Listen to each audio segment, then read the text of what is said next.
You are listening to the Savage FINcast, Episode 104, Fako 2, The Revenge. Chicago. A criminal mastermind called Overlord held our city in his terrifying grip.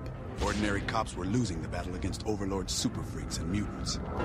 Then, a miracle happened. When I found him, he had no memory of his past. I helped him find an identity and a life. Now we have a fighting chance. Now we have the dragon.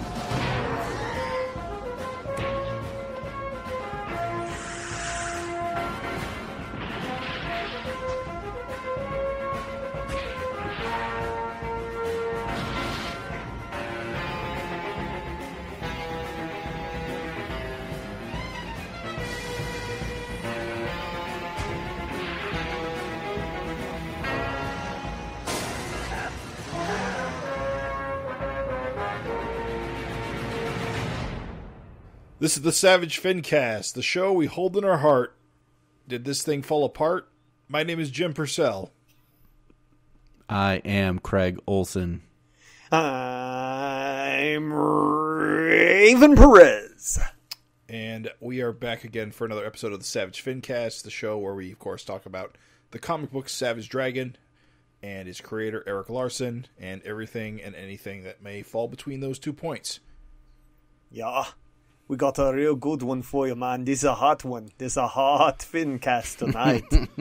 Hot takes. It's going to be a hot take-a-palooza. Yeah, this is going to be an interesting one to talk about because we've got opinions, opossums. Oh, Opining. You know, I think that if there's a failing, it might be that we do enjoy Savage Dragon, all of us, but I do relish in these more controversial FINcasts where there's disagreements. How you know I'm not going to change my opinion last minute? Oh, we'll see. The beautiful thing is I am going in this just as blind as the listeners because we had some time to gestate. So, and we'll talk about that later. But yeah, man, it's going to be good. It's going to be a little good one. Craig, won't you get the news going, man, so we can get to it? News. We got very little news for... I don't know if that's a good thing or not. I mean, I feel like the past few FINcasts, we really haven't had much news, but the issues have been coming out. It's Christmas and the New Year. So, Savage Dragon 259, we don't have any solicitation text to it, but we do have a cover, and it's pretty cool. It's enter North Force, and it seems like Malcolm is maybe joined up with Canada's premier superhero team, who we've seen in the pages of Savage Dragon recently. He is emblazoned. Cool cover. He is emblazoned with a maple leaf. Yeah. Emblazoned. I love it. I love how he's got his jeans. He's got a Canadian T-shirt. It's cool. That's his costume, man. He can't be bothered. Yeah. He's gonna get ripped He anyway. ain't wearing no spandex. Love it. It's in the jeans, dude. His old man hated capes. He can't be like just running around with a cape and cowl and all that dumb shit. Well, he hasn't. I do. I mean, he likes Flash Mercury. I'm sure he'd love wearing a cape. No, what he really needs is a scarf. A scarf. A winter scarf. Yes. A Mountie uniform. I like the North Force logo on the cover. I love that grizzly guy. He looks cool. Oh yeah. Just dude. yelling, stomping away.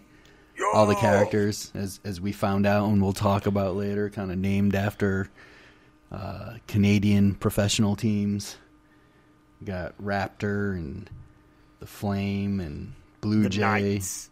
So I guess we won't talk about it later then. Jet. No, we're it's a cool saving that cover. for later. It's a cool cover. I think it's awesome. I think it's worth poking a little fun at the Malcolm Grizzly knee tangent. Yeah, I wasn't going to say anything, but now you forced me to. Yeah, well, for me, what's funny is for me, it's not a problem. Like, I never made that visual cue, but like, I saw multiple people be like, "My eye went right to that," and I'm like, "Really? Oh, okay." I'll be honest. This is a great cover, but that corner with the knees and the knight is kind of distracting because not only do you have the knee tangent, but you've also kind of got a small man thing going on with the knight. But that is because the grizzly is big. Right. Yeah. It's in proportion. It works. Larson kind of made fun of the Canadian himself, saying he just looks like he's shuffling along. Yeah. Yeah, but he seems like a doofus anyway. It's a good cover, though. I mean, what's funny is, like, knee tangent or not, like, I love North Force. I like their look. Yeah, they definitely... There's an interest... Well, actually, now that you think about it, it's got kind of a red, white, and blue thing going on. They're all pretty... Yeah. Except for the knight. I guess his green kind of just... Well, where do you see blue on all the other stuff? Well, I guess Blue Jay and the Jet. But... Correct. Yeah, the Jet. Unintentionally patriotic. It just runs, those colors. Well, it's more... their blue is less American blue and more ice blue.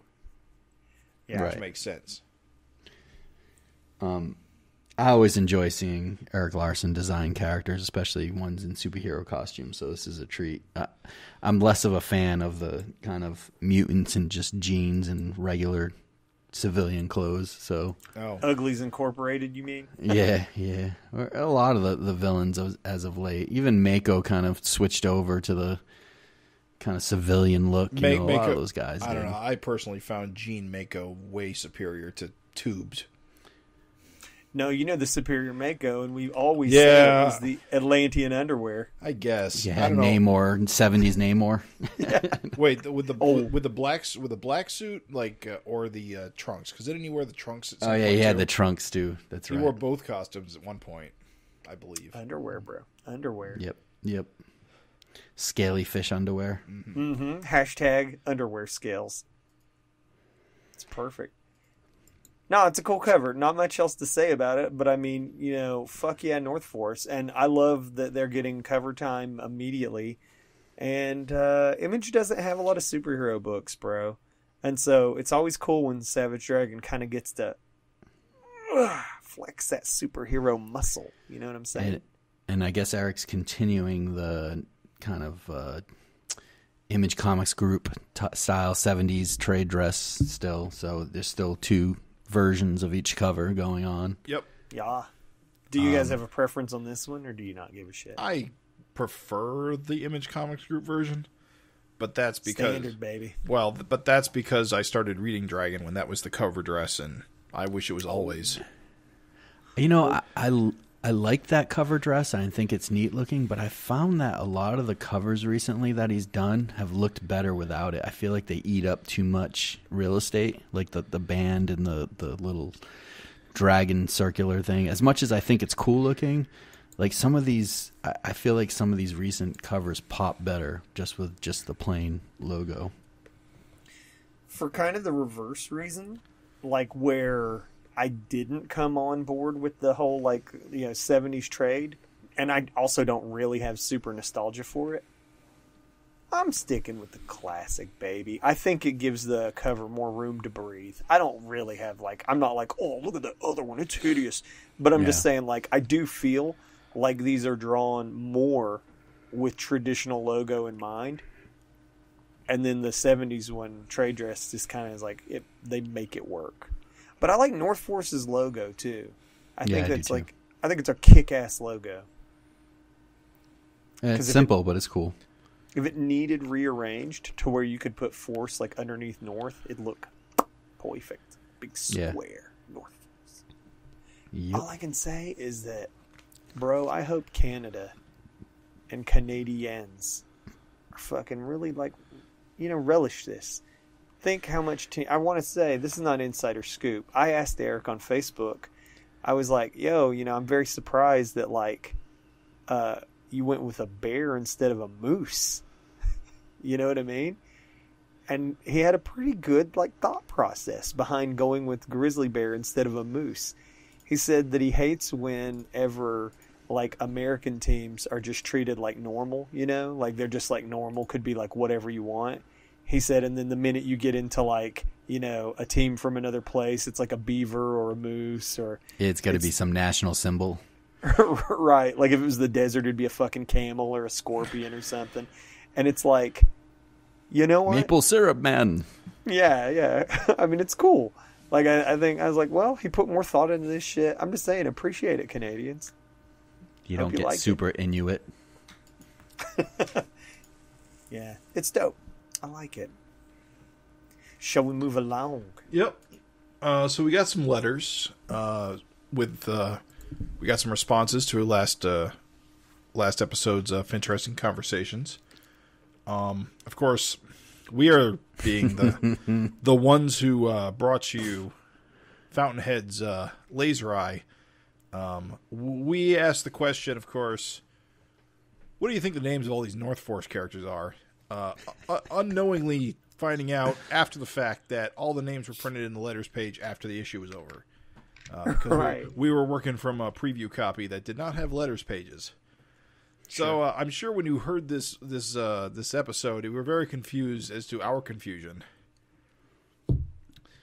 I think Craig actually stumbled onto the actual theme of the team at some point. Genius Craig sleuthed it out. But we also did not put two and two together and got a lot of them wrong. I think it made for great listening for that reason. Because it's so funny to hear Craig be like, you know what? I bet it's sports teams. Yeah, when we got, I think you pointed out Winnipeg Jet. Was it the sports Raptor. Team? Jet, Grizzly, Blue Jay. I couldn't. Calgary Flame, I think, came to me after. But I couldn't. The only ones I could not really get, I feel like, were the Raptor. I just couldn't wrap my head around it. And it seems like the most obvious one with like the slash across the shirt is they have that little slash on their basketball logo. Right. Yeah. And the colors is now I look at it so obvious. The Night one I'm still like kind of perplexed. Yeah, I think that's like some kind of weird like minor league team. Yeah, the or Knight's something. a bit more of a deep cut. I actually had to Google Canada sports teams, and it did turn up there as a minor league hockey team. Yeah. I bet everyone in Canada is like, obviously, the Knights. Right. Eh? You idiots. You I still stupid think the Canadian should be spelt like the French Canadian way. You know, that's Canadian. actually probably should be the case if he's actually named after the Canadians, which are our hockey team. Mm-hmm. The French Canadian. Le Habitants. Guys, I have to tell this story. I'm sorry. I used to do like sales work where I had to call like all over the fucking, countries to like talk to different people. And I had to talk to a guy in Canada like on a regular basis. And his name was Jacques. And he was French Canadian, but like he was so outrageous with his like accent. Right. And I always could you felt hear like all the he was, U's? Dude, I felt like he was fucking putting me on because I would call him and be like, No. "Hey, Jacques, it's Raven," and he'd be like, "Hello, my friend. How are you today?"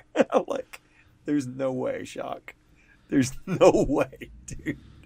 There's no way that's how you sound all the time. I can't imagine you. I have terrible that news. seems like a little much, but I will say that. My grandmother passed away." Like, I mean, we no have way. good friends from Montreal, and I mean, obviously everyone speaks French there, so there is a little bit of that accent. You can definitely tell. But I love Montreal; it's a great place. Jacques. Well, as you know, there's no Canada quite like French Canada. That's it, dude.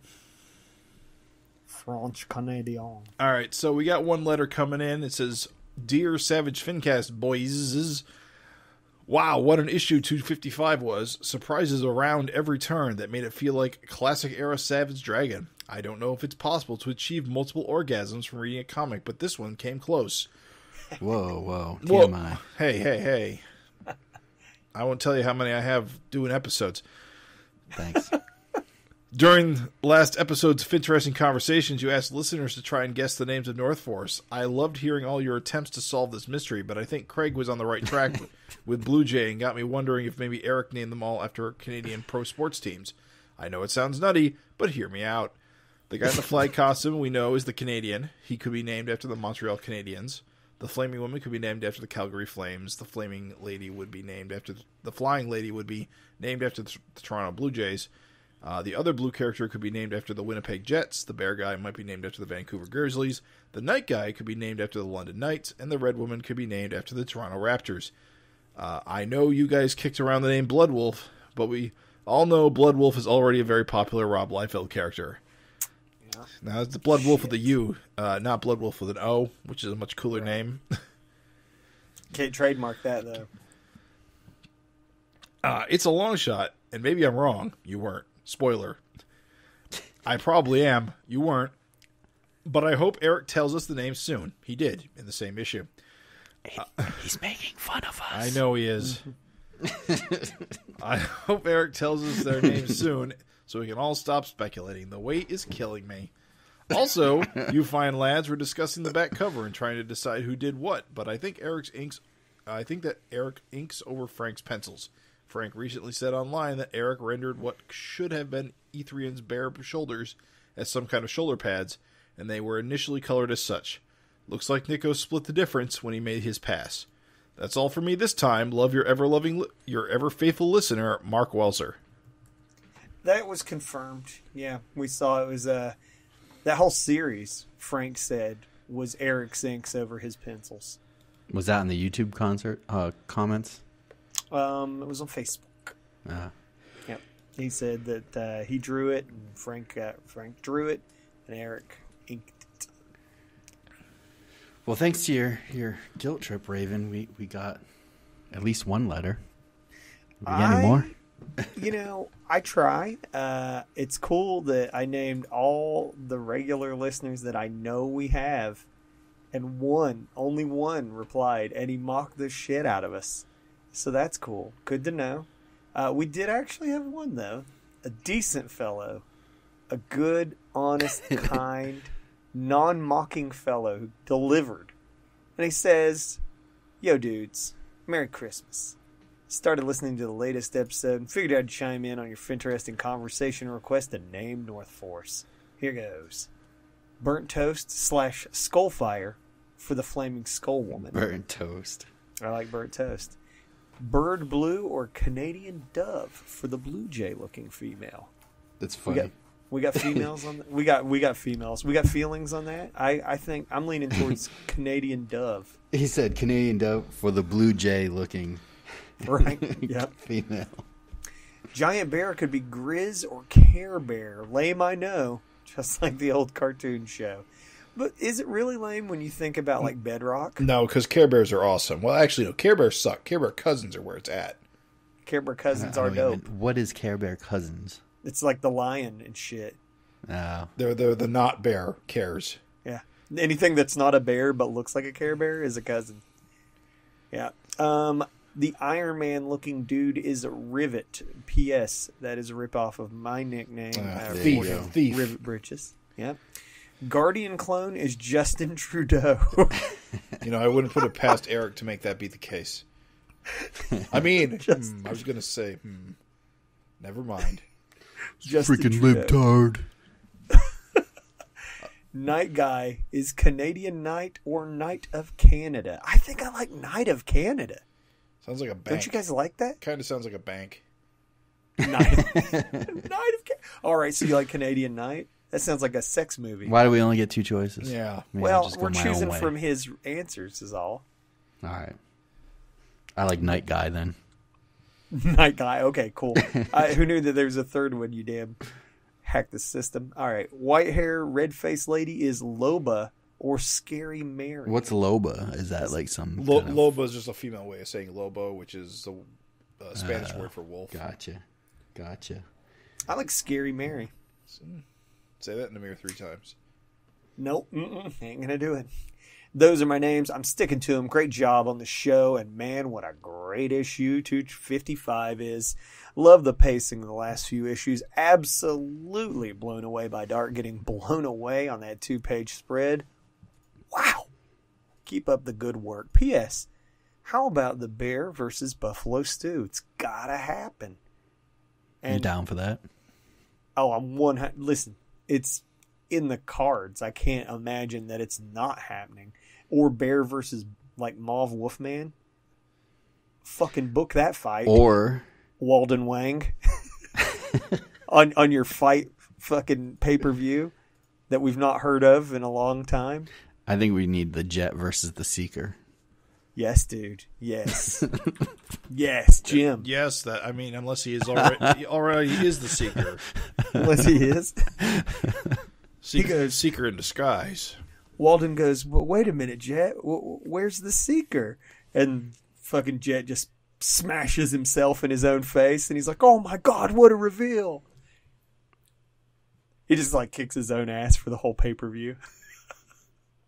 Any rate, guess it didn't land. Jeez. Peace, TM. Oh, psych, one more from TM. He says, one more name I missed. Thought it was good. Lazy Susan for the Fiery Skull Woman. Gotta say, I'm really trying to dissect that one. Yeah, I don't know where that comes from. Lazy Susan, we all know, is that delightful rotating table convenience. Delightful. Yeah. So how Thank would that God apply? I don't gotta reach over. I'll just spin this little wheel. Yeah, now the shaker of this seasoning is close to me through the power of rotation. I don't get it. I don't get how Lazy Susan... Why? Why is Lazy Susan a good name? I got to throw this in here before I forget because this is a super good idea. Sorry, don't mean... Sorry, TM. Is that Tony? Probably Tony. Tony M. It is. It is Tony M. I guarantee it. I'm just curious. No, I'm not shitting on anything, dude. I'm appreciative for any... I am, because I'm a dick. I unironically... You are, dude. I unironically... At times. I unironically love Care Bear. I do think that is a cool name, and I hope somebody playfully calls him that at some point. Because it is awesome, and he's a giant goddamn bear. I don't know. I think that if he was a Care Bear, I feel like a giant maple leaf would shoot out of his chest. Don't you, Jim? That would make the most sense, yes. Yeah. His alter ego should just be a bear in Daisy Dukes. Oh, I see. Well, question. I wanted to say this is, do you guys think... Jim just said, oh, I see. Do you guys think that these guys have sort of alter egos? Like, does Raptor become a dinosaur? Of course. What do you think? They just stay in their costumes 24/7, dude? Well, fucking... Gotta. I mean, think about it. There's guys in Dragon that are just like a fucking giant bear or a shark man all the time or whatever. That's true. Yeah, so it's not like he's going to become a werebear and just turn... and he turns into a bear. I mean, but if he does, would you prefer that, or would you rather he's a bear all the time? I gotta imagine maybe the bear guy could be like that all the time in the Raptor, but I can't imagine the Blue Jay person walks around like that, or the fucking Jet guy, or the Canadian. Thinking how goddamn pasty he is. Can you imagine how unreal just seeing someone that pasty in real life would be? They were a superhero. Well, what's the story behind that? Why is he so pasty? All right, so that's why I'm sure he's Justin Trudeau, because he's in whiteface. I knew that was the joke you were making. I knew it. This is the Savage Politicast, is what this is. I knew you were making a whiteface joke. I knew it. Oh, Trudeau. What a tangled web we weave when first we practice to racistly Halloween. That's I believe that's how it goes. Yes, that is. Thank you, Tony. Thank you, Mark, for writing in. If any of the people that I named last time would like to make our sad little lives more complete, you know who you are. You're driving to work. You're running on the treadmill. Be a sweetie. Shoot us an email. We would appreciate it. With your FINteresting conversation, because our man Craig came up with a fucking real cherry of a FINteresting conversation, and if you don't respond to it, I wouldn't go that far, but you should still respond to it. You should respond to it because it's a fucking cherry, and also if you don't respond and to it, not mock us. Yeah, don't mock us, Mark. Don't read Gods of Brutality. Whatever you do, just fucking don't, man. Anyway, Craig, how about you bring us home with that sweet, FINteresting conversation? FINteresting Conversations. So this is the segment where we come up with a topic that we talk briefly about and throw a little question out there, and then we ask you, the listener, to chime in with your own response. And if you don't like our FINteresting conversation, we ask that you provide your own, and we will respond to it as well. Yep. So our FINteresting conversation for this episode is kind of simple, but I think it's a good one based on this issue. My simple question is this. Who, in your opinion, is the greatest villain in the Savage Dragon comic book of all time? Whether past, present, whatever. Like, who is your number one greatest villain? And I'll leave it open to interpretation of what it means. It could be a favorite villain. It could be well. That was my question. Powerful or whatever. That was my question. I don't care. It's just who. Go ahead. Most effective villains or favorite villains? Because that's two. Your interpretation. I think it's just who's the greatest villain and why do you think they're the greatest? So I'll leave it up to how you want to interpret it. Yeah, that's subjective. Why they're the greatest. Yeah, and I like it. Keep it open. So who wants to shoot first? Well, I nominate Jim. All right. Well, I could talk about this forever, but this is a little bit tricky for me because what constitutes a great villain? To you, what constitutes a great villain? But it's tough because a lot of my favorite villains are no longer villains. Or I prefer them not being villains. Like, for example, I'm a big fan of Mako. But I like Mako more when he was like an anti-hero, not so much the villain Mako. When he was moderately reformed under the influence of Dart just before he killed her. As a villain, I don't really... Mako's cool, but he's not the greatest. You like island pervert Mako. Kinda. It's more like, I prefer Mako when he's got a fucking jetpack on and is flying through Dimension X. Like a fucking hero, Mako. Fuck yeah. Yeah. But, like, Neutron Bob is one of my favorite characters in Savage Dragon. He's not really not really a villain, though, anymore. Right. Again, another kind of anti-hero / reformed hero. Of course, we don't really know what his current status is. It's been a long time since we saw him. And I always find, like, Dark Lord and Overlord kind of boring. I mean, if it helps you personally... I mean, ultimately, it's got to come down to Dart. Allison is probably my favorite villain because she does the most and is cool doing it. And she's generally an interesting character. Rip. Yeah, I'm gonna have to go. I'm gonna have to go with Dart, Allison, as that's a good choice. My favorite / greatest Savage Dragon villain. Okay, Raven, you're up.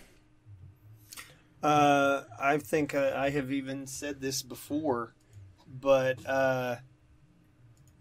my favorite villain of all time, the greatest to me, was the fucking evil string in Abner Cadaver. And I'm not joking. Well, isn't Abner Cadaver the string, so wouldn't it just be Abner Cadaver? Yeah, he's the string, but like here's the thing though.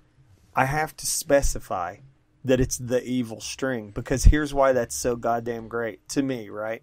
It's like Abner Cadaver was the fucking foe of Fonte. Right. Just let that fucking cook your noodle. One of the most powerful magical characters ever to appear in Savage Dragon. He fucking merged Paul, he merged Dragon. Like the fucking, this is like a wicked ass fucking like villain. Like just he's badass. Been fighting Fonte forever.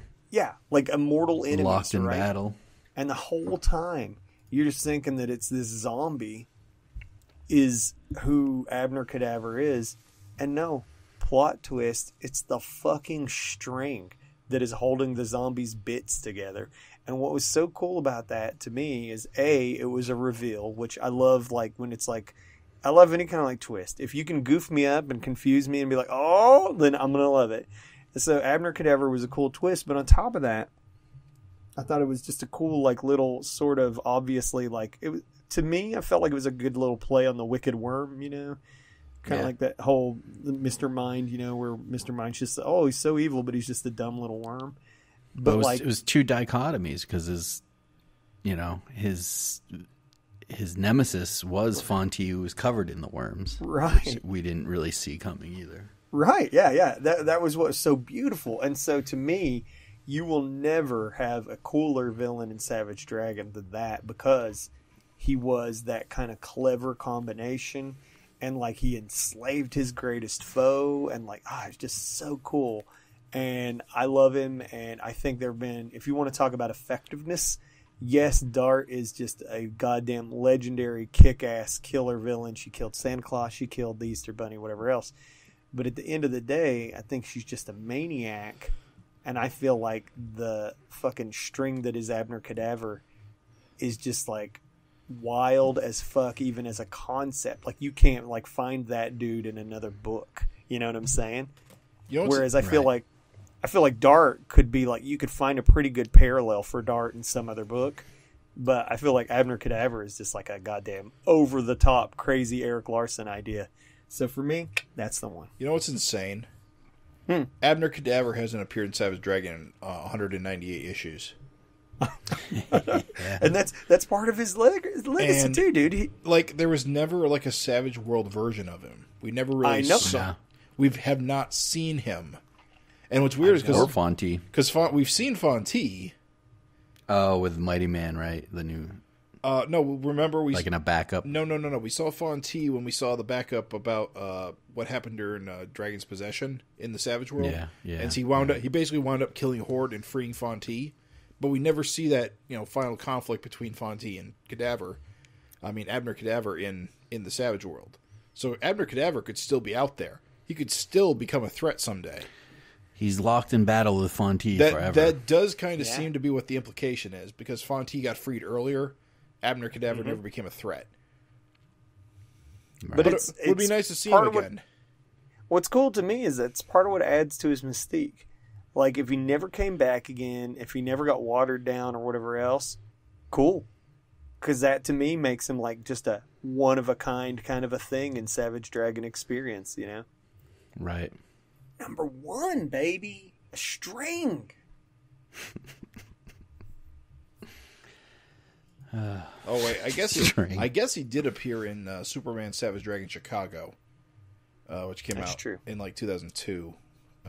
But I think wasn't he still around at that point? Yes. Well, no, because his last appearance was in 58, which was in 1999, and so he made that one. Yeah, but I think that comic was set in the past, drawn for a while. Oh no, I think that it came out much later than it was supposed to. Oh, okay, that would explain it then.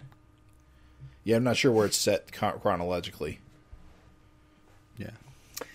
Craig, lay it on us. I gotta go with what Jim first went with almost. Mako. To me, I mean, and this is the reason why I brought this question up, because we'll be talking about Mako later during this issue review. Mm-hmm. But to me, he's the greatest because he's so complex a villain. He's not so black and white. There's so many shades of Mako, and he starts off as just like the goon with like the crazy shoulder pads. And as the series progresses, he does a lot of crazy shit. I mean, he made Super Patriot who Super Patriot is. True. He was on the Vicious Circle. He was in Freak Force under like the Covenant and fought with them on a team. Think about the appearances. He was in Freak Force, Ninja Turtles, the Max. I mean, he's a pretty heavy hitter of all of like Larson's characters, and like who you think the big guys are. It's like Super Patriot, Savage Dragon, Freak Force, and Mako's up there just based on his appearances. He was in like a team book by Liefeld, I feel like, or one of those guys did a team book, and I can't remember the name of it. And Mako, I feel like, is one of the guys. Oh, the Big Bruisers. Yeah. So I mean, he's like a pretty big dude, and he's been through so much, starting with a Vicious Circle and being one of their goons. He's actually got a small stint as like just in human form, remember, towards like 74 and 75. He was the king of Atlantis. He was a good guy for a while, like Jim said, flying around in a jetpack in the void. So many crazy things happened to him with Dart. He was reformed, and then that shit happened with Dart. Wasn't there like his mom was sick in that one thing where he's fighting like Malcolm and Angel? Yeah, Malcolm and Angel basically killed her. Yeah, they did. Yeah.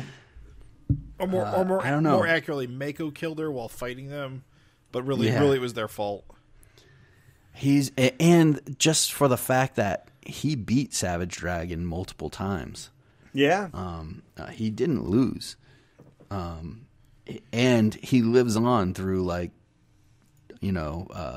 shark. We're passing on his shark powers. You'll see in this issue, stuff like that. So, to me, that's what makes Mako basically the greatest villain in Savage Dragon. Hard to argue with you on that, dude. Like, if you're talking about, like, impact and legacy. Yeah, and like I said, it's all up to you, number however one. you want to interpret it, but that's my interpretation. Wow. I'm What if sticking to it. Mako's fucking torn in half parts got sewn together by Abracadabra string? I mean, I've only been saying that for 4 or 5 or 6 years, so... I'm still hoping that he's got offspring in Atlantis. I mean, he does have offspring, because he got... Well, no, I guess Billy technically isn't his offspring, is he? Well, correct me, No, Sharkman he's in Atlantis. Grandson? No, I don't know what he is. He's not really. No, he's just Dart's baby. Not. Yeah, he's just Shark Darts, baby. Yeah. But he was the king of Atlantis, so you got to figure he's got some, like, harem or something. Are you trying to sell me? You mean- It's good to be the king? No, you see... What's that? In Atlantis, you have to lay your eggs, and then you have to, like, jerk off over them. Jesus. It's just how it works, man. Fish intercourse. It's way less hot than you'd think, right? Maybe he's got, like, kids with Maneater or something, or whatever. What's her name? Was it Maneater? Yes. With Gator and Maneater? Maneater, yeah. Anyway. That's a good choice for sure. So, yeah, let us know your greatest villain, listeners, and argue it out. Don't just say, I definitely like, Raging Woody. You got to tell us why. Why is Raging Woody the best? Is it not why is not Furious George better? I want to know. And so you got to tell us your choice, and you got to sort of like, tell us why, and we'll read it on the FINcast. And I'm excited actually to hear what people think. Cool. Greg, tell them where they can send that. You can send your responses or your new topic to us at savagefincast@gmail.com, and we will read your missive on our next podcast. So don't forget, savagefincast@gmail.com. Thank you very much. Gentlemen, who's hungry for some meat and potatoes? I need that big slab of meat and lots of starch. Like $5 steak night at Denny's. Listen, $2.56. It's going to be a contentious issue. If you're the kind of listener with delicate sensibilities, you might want to, buckle up. It's going to be a goddamn ride because There's some passion involved here. yeah, word on the street says I got a couple of hot potatoes here in the mix, ready to mash it up with their opinions on Jaws of Death.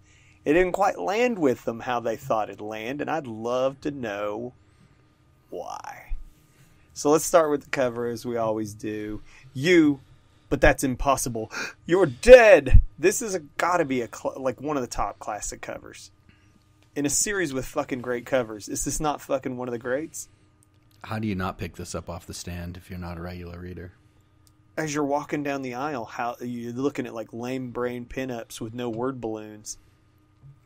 Boom. That's true. Word balloons on covers do improve everything. They draw you right in. And like, it's that old DC comic magic where it's like, sorry, Jimmy, but if I don't eat 100 hamburgers in 3 minutes, I'm dead.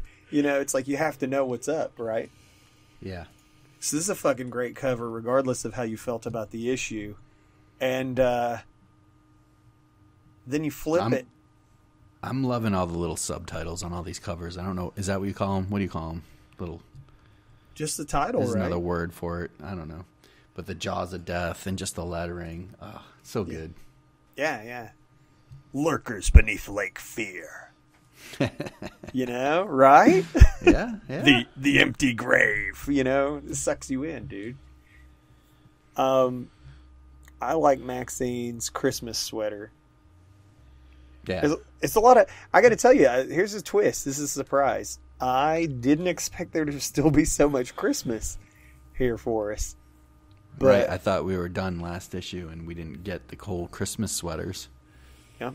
Breaking with the real-time hard rule, fast and loose. We get basically like what? Like almost you'd say like the next day-ish kind of thing going on here? I wouldn't say it was the next day. I mean, all we saw was a Christmas tree last issue, and that could have been in November for all we know.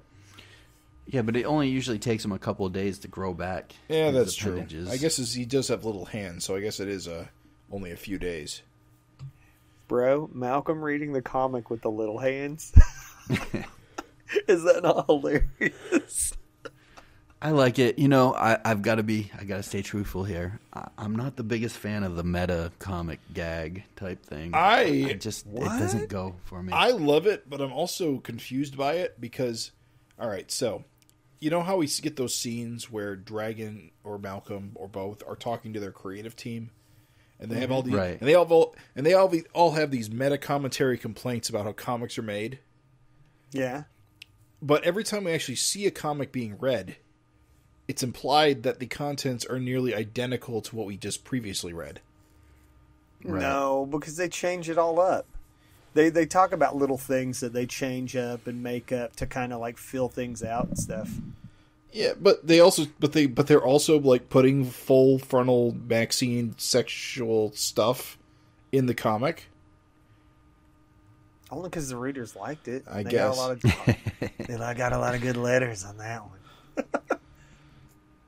I don't have a problem with it. What, do you guys not like the meta comic jokes? I think they're hilarious. Well, first of all, it was just me. Don't drag Jimmy. Okay. You have a problem? Talk to me. Oh, okay. Hey, okay. Craig, what's your problem, pal? I thought you. I don't know. I'm just not the biggest fan. I don't enjoy it as much. I also find it weird. It looks like it's drawn by Eric Larson, which definitely shouldn't be the case. Because reality looks like Eric Larson. Yeah, exactly. Well, there's that, but also I don't think Eric exists. Maybe he does. Maybe he's stuck drawing Spider-Man forever. Well, maybe in this reality, Larrick Earson is the artist, and he's just like Eric Larson. Although, funny enough, he has Eric Larson's signature on this book. On top of that, the Image Comics Group cover is the trade they went with, so Image Comics exists. Canon. Yeah.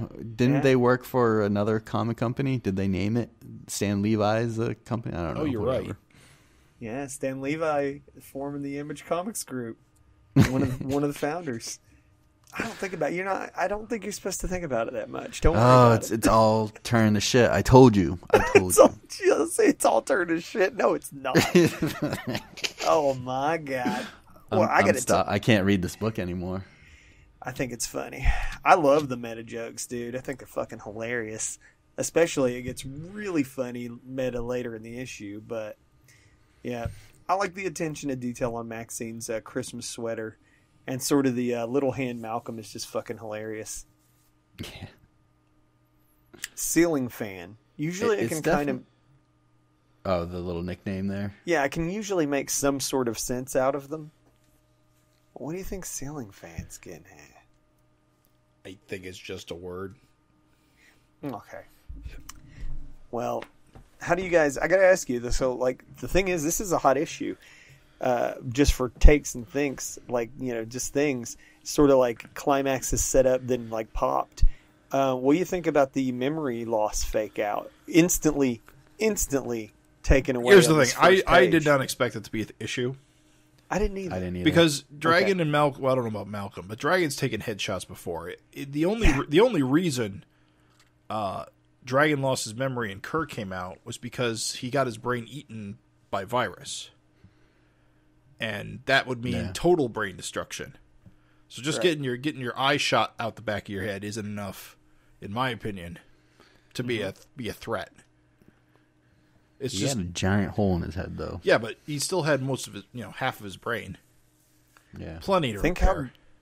Think how good though that a chosen one's healing power is. That it can grow the goddamn wrinkles back in your brain. Think about that though. Isn't that crazy to think about?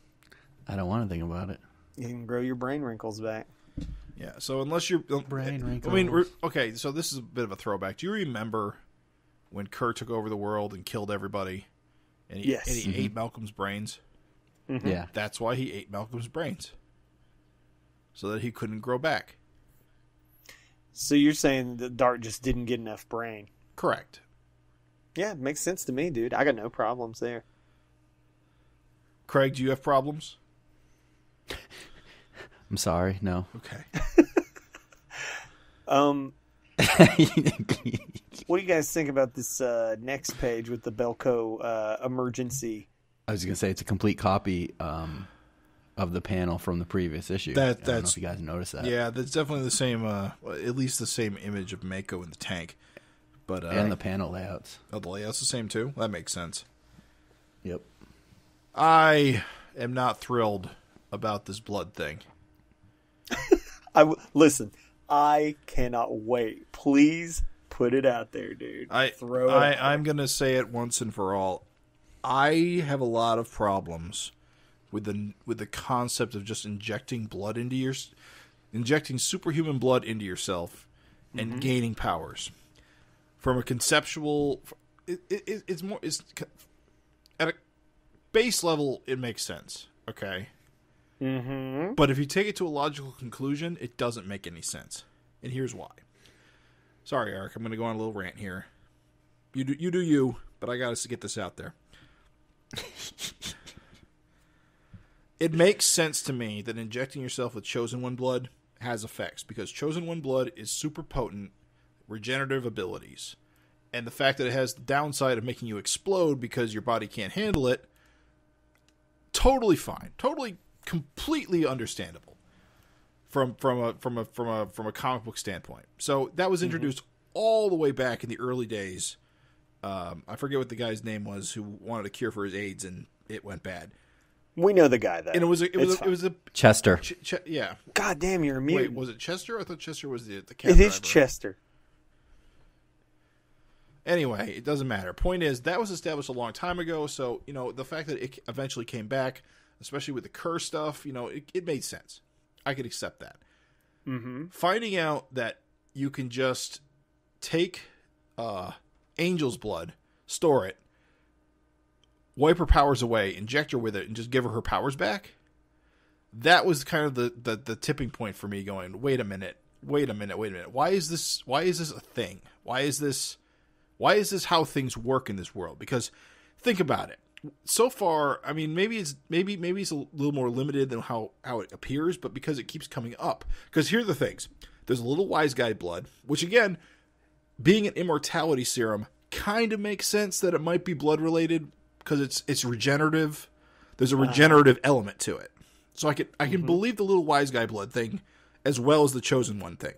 But when it goes to Angel being able to get her powers back with her own blood, and now we see a guy inject himself with Mako's blood, and of course we saw Dart previously gain Mako powers because her blood and Mako's blood mingled. Now there's like a whole bunch of logic problems that suddenly crop up in my head, because this seems to be common. This seems to be how powers work in the Savage Dragon universe. And if that's the case, why aren't supervillains like swapping each other's blood to like make combo powers with each other's powers? Why aren't regular people buying superhuman blood to make themselves superhuman? Why isn't a bunch of things happening that would make sense if it was this easy? How do you know that those things aren't happening? Didn't they try, like, with Dragon's blood? They did kind of go down that route. But that's what I'm saying. Dragon Wars, that was the whole thing. It makes sense to me that Chosen One blood does this. It doesn't make sense to me that everybody else's blood does this. I don't think it does. I think Mako's a little different in a way. Most of those guys, a lot of those guys got their powers through the Creator or something like that. Like, Mako is radioactive powers, right? But that doesn't explain Angel. We've seen Angel lose her powers and get them back. Well, here's the thing, though. I mean, I'm sorry, but it's not every single character in the book doing this with their blood. So that's number one. And number two, if you can buy that Chosen One's blood might do it, then surely there must be other creatures in the universe whose blood can, like, assist. Chosen One blood has regenerative properties. So Mako's blood was He's a fucking shark, man. Sharks are like the perfect organism on Earth. They were not changed for hundreds of years. All right. I'll give you Mako. But because we've also seen it done with other characters, in particular Angel, whose powers do not have perfect, genetics or regenerative capabilities. Arguably, though, think about Angel, though. Like, isn't she, like, human perfection? Like, Smasher was beating the shit out of Dragon and stuff. Like, come on, man. I just don't think it's as far a stretch. But if she has no powers and they inject her with her own blood and she gets her powers back, why can't she, like, inject Maxine with her blood and give Maxine her powers? Well, because it's Angel's own blood. It's her own physiology. I'm just saying, like it's why an organ. It raises a ton of questions about superpowers in this world when it becomes such a common thing. We see it constantly as if it's a known property, even though that may not be the case. It's being presented as such. It's not constantly though. It's really rare. Like it's Angel Mako. It's not really rare though, because again, we've seen it with Dragon, we've seen it with the Little Wise Guys, we've seen it with Mako, we've seen it with Angel. That's a lot of characters, and That's 4. And honestly, most of this has happened post Malcolm taking over the book. Angel, Malcolm, Little Wise Guys, Dragon. That's like 4 characters out of this whole huge book. I mean, it's not like Thor is injecting Thor blood into people and they're becoming Thor. Right. I'm just saying, it's not like it doesn't just work on everybody. It's not like dung blood does makes you a dung blood. And you know what? Man. I never had a problem with Johnny Redbeard and the creators giving people powers. Right. Because I always thought that was kind of fun because not only do you get powers, you also get a costume. So it's actually, you're not even really just getting powers. You're actually being turned into somebody else. Right. Mm-hmm. That's why She-Dragon is so radically different looking than Amy Belcher. Sure. Because she's basically, although I think she came with a Sensation costume initially. But anyway. Yeah. It was I always found that just kind of funny. Question. I'm not ribbing you, but question. Why out of all of the fantastic elements in Savage Dragon, in a book with gods and evil string and shark men, why is this one element so hard to grok? Partly because it comes across as a cheat for our heroes to get out of deadly danger. You felt the same way with Freak Force. I mean, Freak Out. Well, that's what I'm talking about. Freak Out is part of the problem about all of this. It's hard to contain it once you open that. Then it's like, well, it's why don't just they just that do it all easy. the time? And it shouldn't be that easy. I think... hey, can I just interject one quick second before I get lambasted by the readers? Mm-hmm. Chester Drawers was the taxi cab driver. I thought Chester was... Phil Dirt was the cop that exploded. Ha! You're so terrible at this names thing. And you believed in me, Raven. I felt just so trying bad. to make you I feel felt like good. I betrayed I you. knew you were wrong. I just didn't want to tell you. You did, but you did tell me. You just bit your lip. I heard it a little bit. I heard the disappointment. He did. You did cut him off. Yeah, You're like, yeah. You said wasn't he the taxi driver? He was like, fucking idiot. I gotta say that I struggle to find it quite the cheat that you do. As far as it raising questions, I do think that it opens doors that Eric doesn't really go into all the time. But I think the problem with Savage Dragon has always been that there's only so much page space, and Eric doesn't go down every door that he could. There's so much that he could do with so many things. Like, we have a character like Super Patriot who has augmented limbs. Why aren't there more augmented limbs? Why isn't Savage Dragon's world there's an entire team out there called there used to be an entire team out there called Cyberforce. Right, I'm just saying cyborgs are pretty common actually. Neighbor Craig got I'm just saying why isn't the future goddamn cyberpunk where everyone has just tech everything, robot eyes, deep state, Neighbor Craig just went and got a Layfield arm. Remember when Neighbor Craig just went and got a Layfield arm for no reason? Maybe he's employed at Cyber Data. Well, I'm just saying, and he gets a discount. Okay, it's one of those things where I think that you, honest to goodness, can't sweat it that hard. Is all. If the book was full of guys just swapping each other's blood and shit. To me, that'd be more damn ridiculous than... See, I would like that, because that would be taking a concept established to a logical conclusion. And maybe it causes death. Maybe it's a risk, and that's why it's not done. But you could show that. People who are desperate, I mean, there's a story there. How do you know the story's not happened yet? It could. I see what Jim's like. It annoys me more the freak out stuff, because I feel like that's such an easy way out. Someone gets hurt or something. It seemed like he was going towards that like quick fix too much.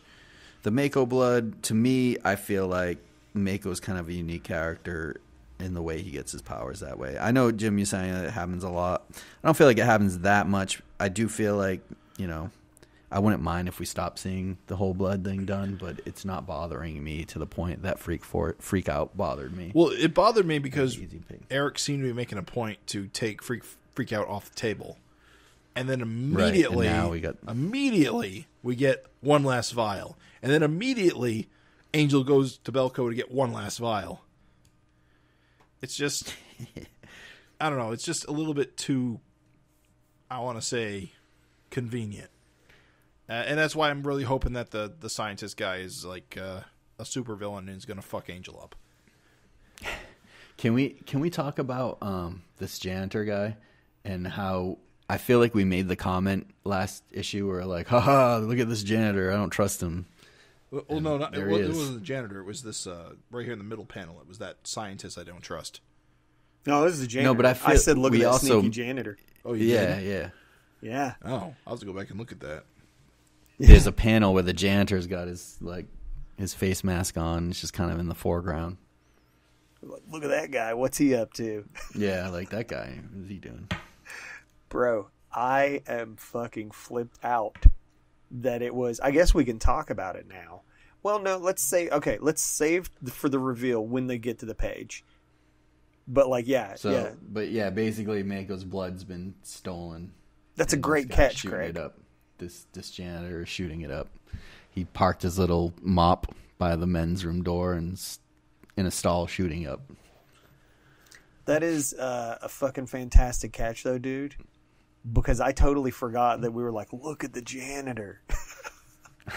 I totally forgot that we did that, dude. That's hilarious.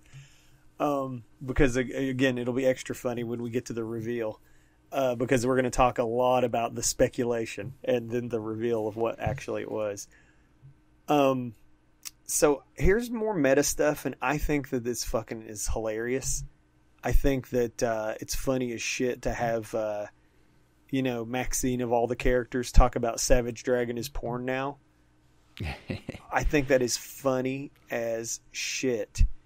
And I love the angle of that first panel, by the way. Oh, yeah, dude. Like that, just like the top down. The perspective. Yeah. I think it's hilarious to have Malcolm, like, reading the issue and being like, oh, I guess there's going to be a gang war. It's so good, dude. I think it's kind of funny and meta for him to be like, not an upskirt? God, it's so funny. So to me, I thought this page was just fucking hilarious, dude. And I'll take all the little-limbed Malcolm that you'll give me. It's just hilarious, dude. The little hands.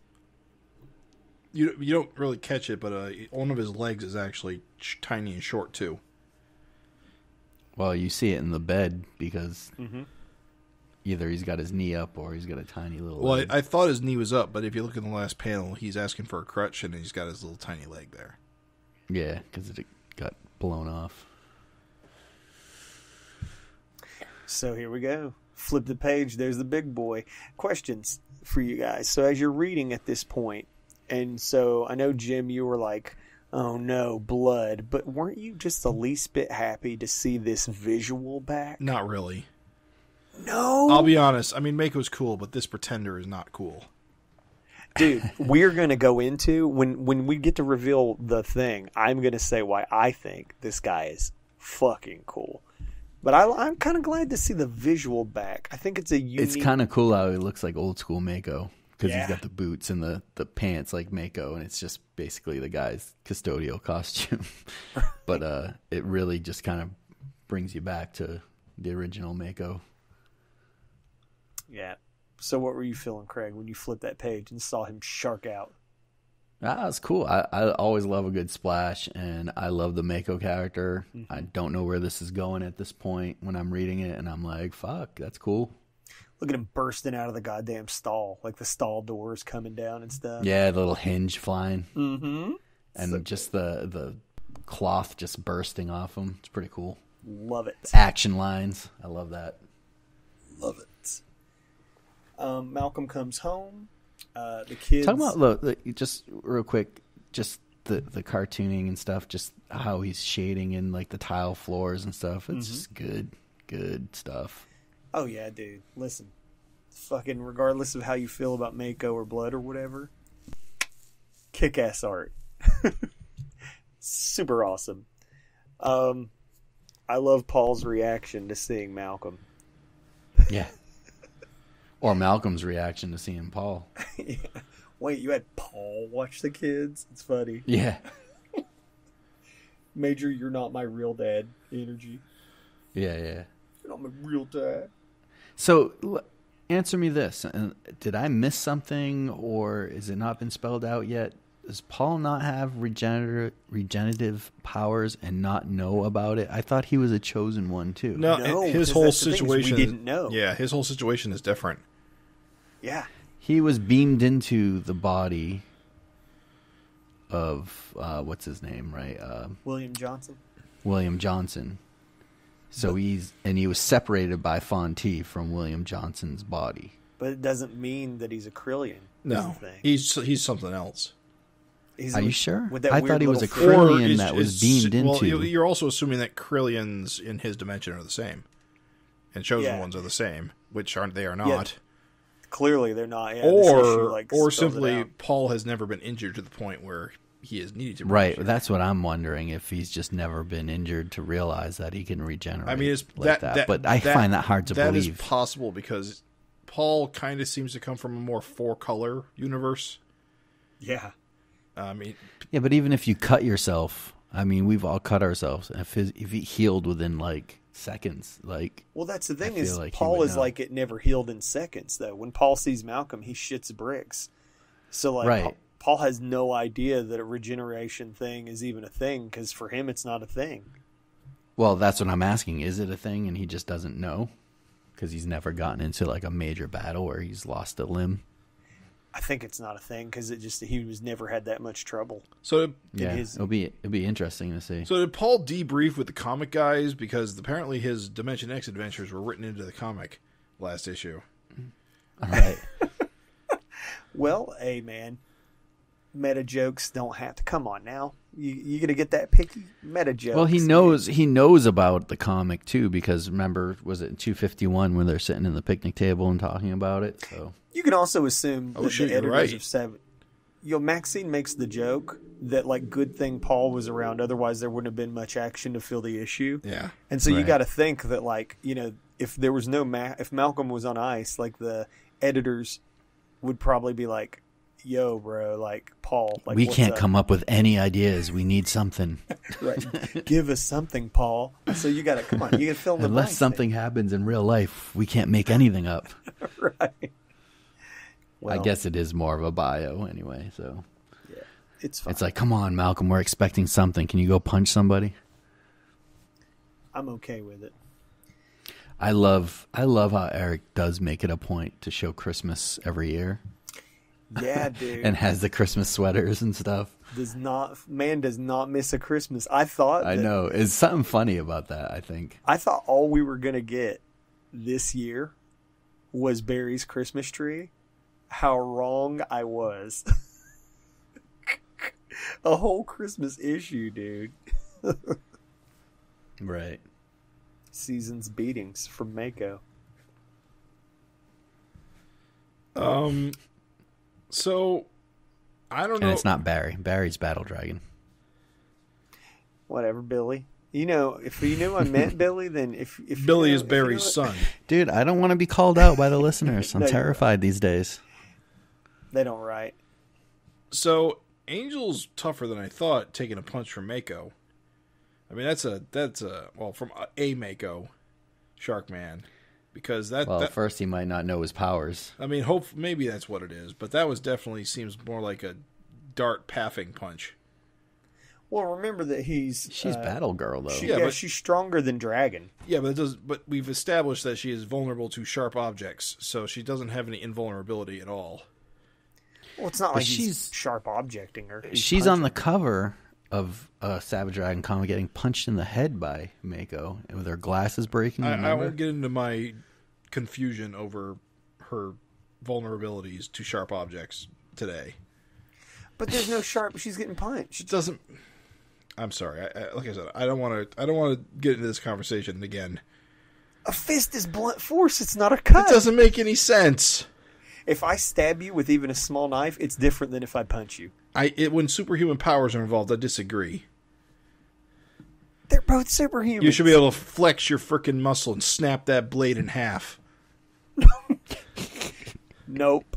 It's just that'd be like two normal people punching each other at that point. And we've established that Angel or Smasher are stronger than Dragon.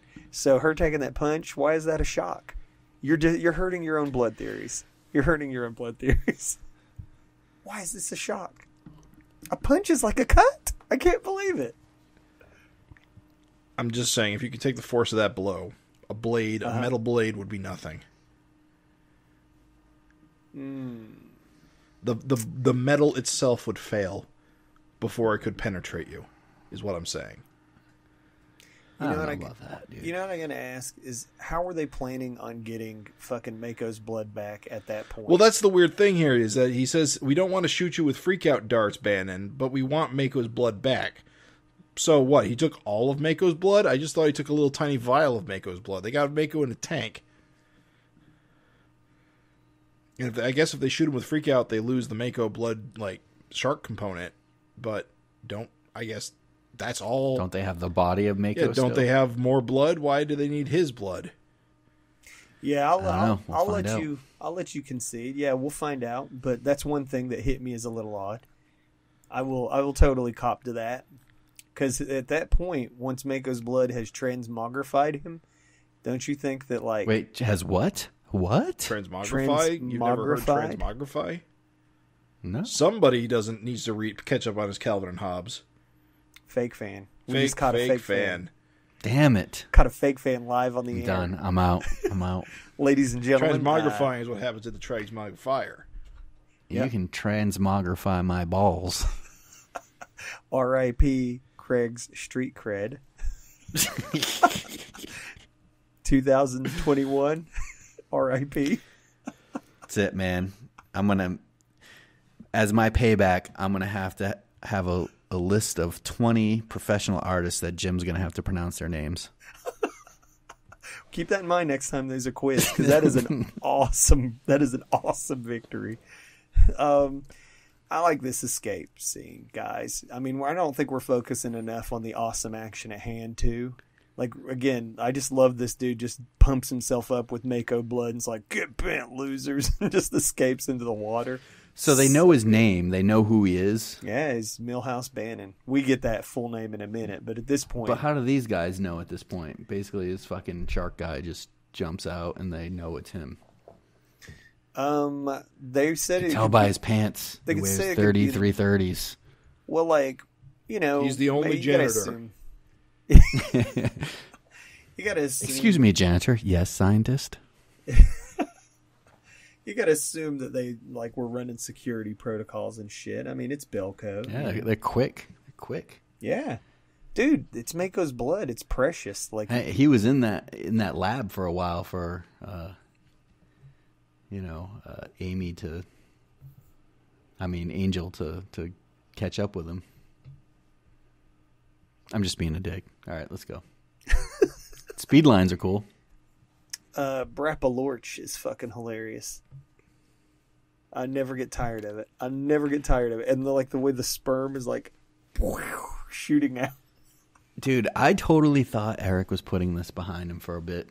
We hadn't seen it in a while, and I'm like, all right, he's through this phase. Nope. It's funny. I did not think that at all. No, we were seeing way too many crotch shots for that to be the case. And also, please never dial it down. Never dial it back. Do your thing. Do your thing, pimpin'. I don't read Savage She's holding Dragon. a little action figure, Malcolm. Yeah, I get what you're saying. Yeah. No, it's fine. That is not. No. It is fine. I'm just Malcolm's lucky he didn't paste her head into the ceiling. Thump. I like how when Malcolm orgasms, he's like fucking back arched. Butt flex. Back arched. Like, Well, that's why he's holding on, because his butt flexes would put him through the roof. Oh, the butt flex.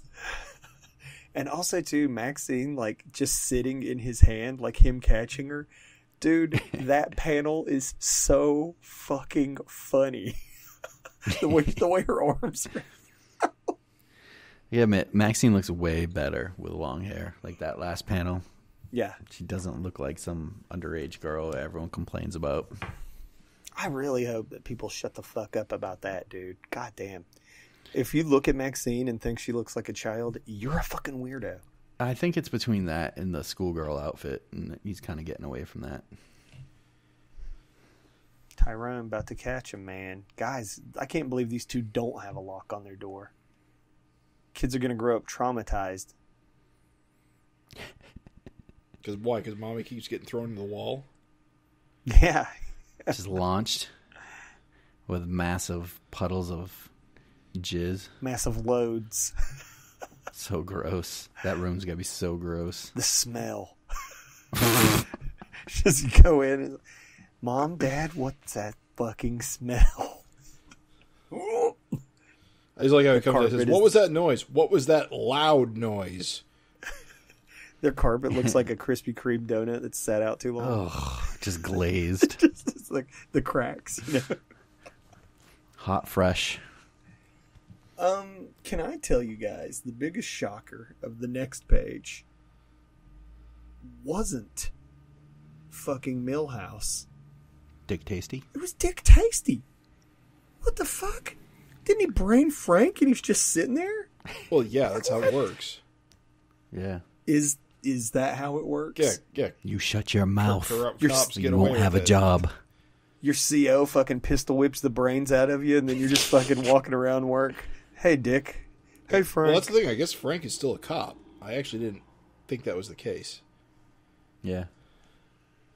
I'm just saying, goddamn. Like, how can they get along? So, what do you guys think? It is time to talk about it. It's come to this. Wait. It's Talk come about to what? this. The Executioner. Oh, him. I think Benedict Milhouse. See, that's a fun callback. Eric doesn't often do stuff like this, where a bit background character comes back as a threat.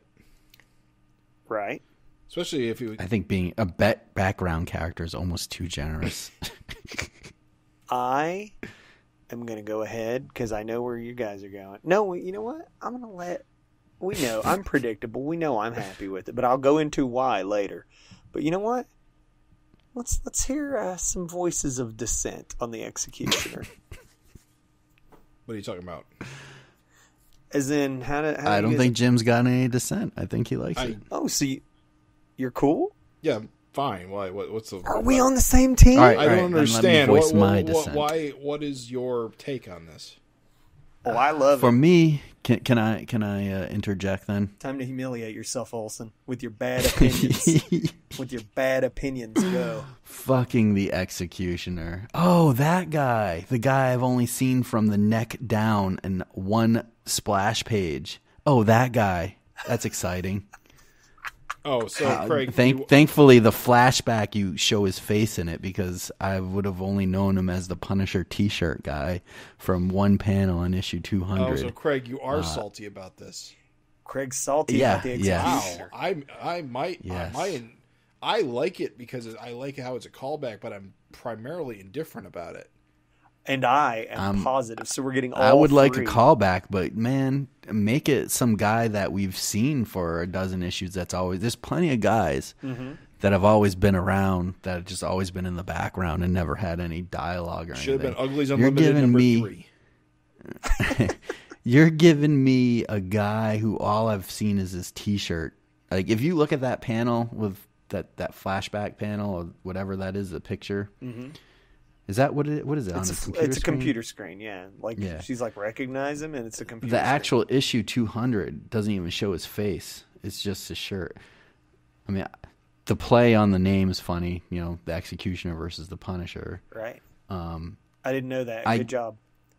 I get what's going on here, but I just think, man, this could have been set up a lot better. Like, it would have been so much more impactful if it was a Vicious Circle goon that had a little bit of a background. So much more impactful to me. So I did want to throw. Give me this any out one here. of those guys that don't get enough attention, and they could have played this role. So I did want to throw this out here, and again, this is not me saying my view yet. Question: out of the, I know you just said that you would rather that it was a VC guy that just give him a chance to be more fleshed out.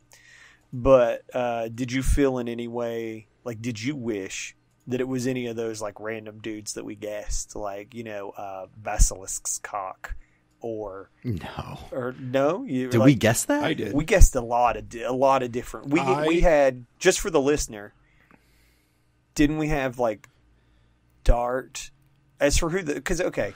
The thing so on the cover, basically I would have wished almost anything other than this kind of no-name guy. I felt like would have been a better story. I feel like there's nothing. Didn't want it to be Mako at all.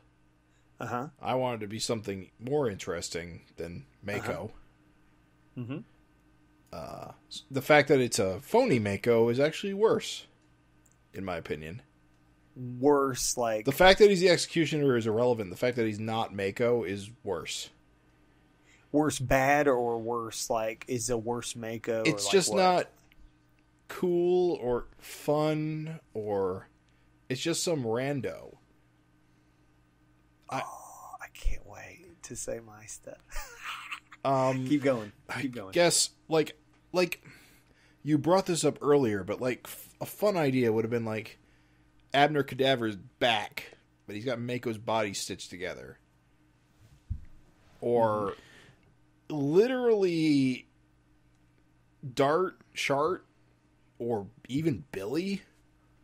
I don't know. But I thought Basilisk's dick just made the most sense because the cover has kind of a round circular shape.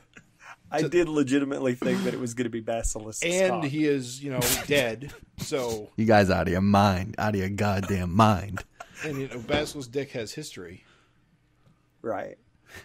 Sure, out of your goddamn mind.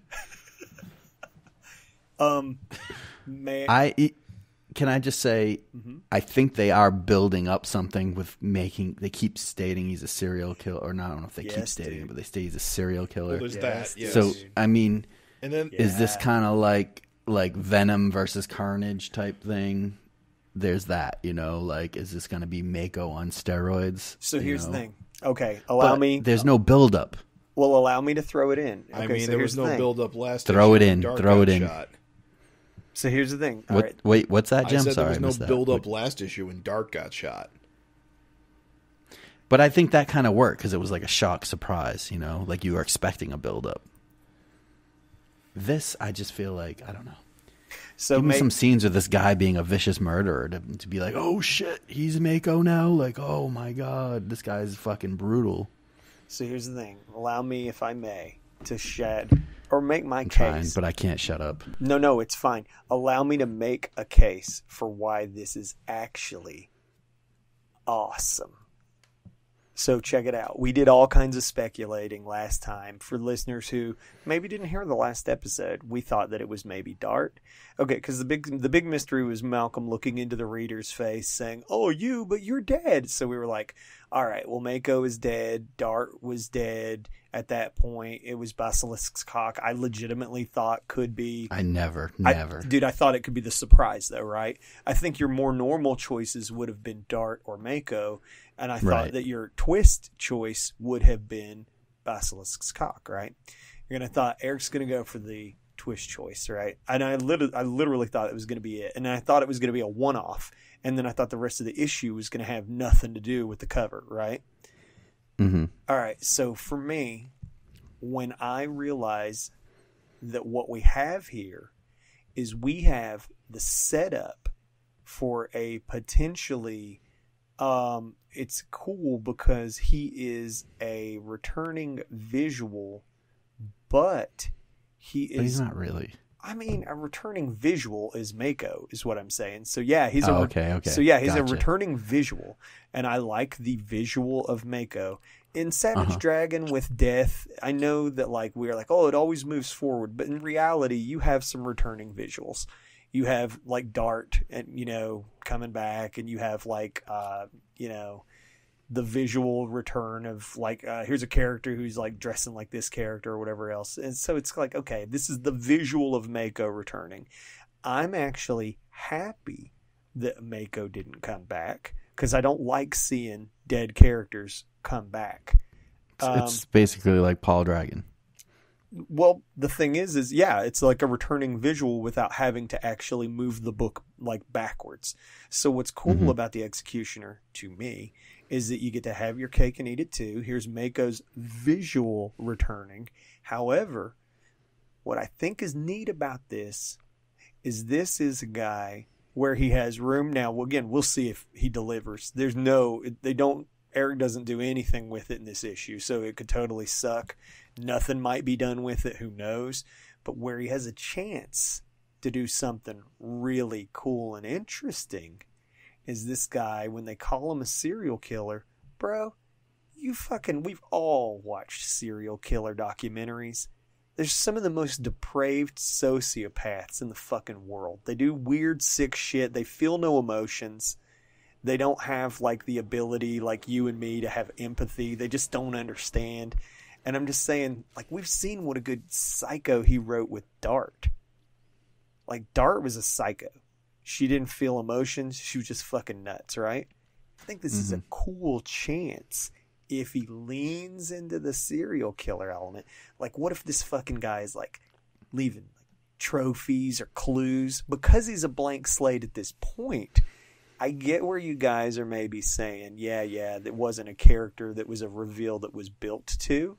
But to me, we could have a really strong as fuck new character being introduced. Yeah. Potentially.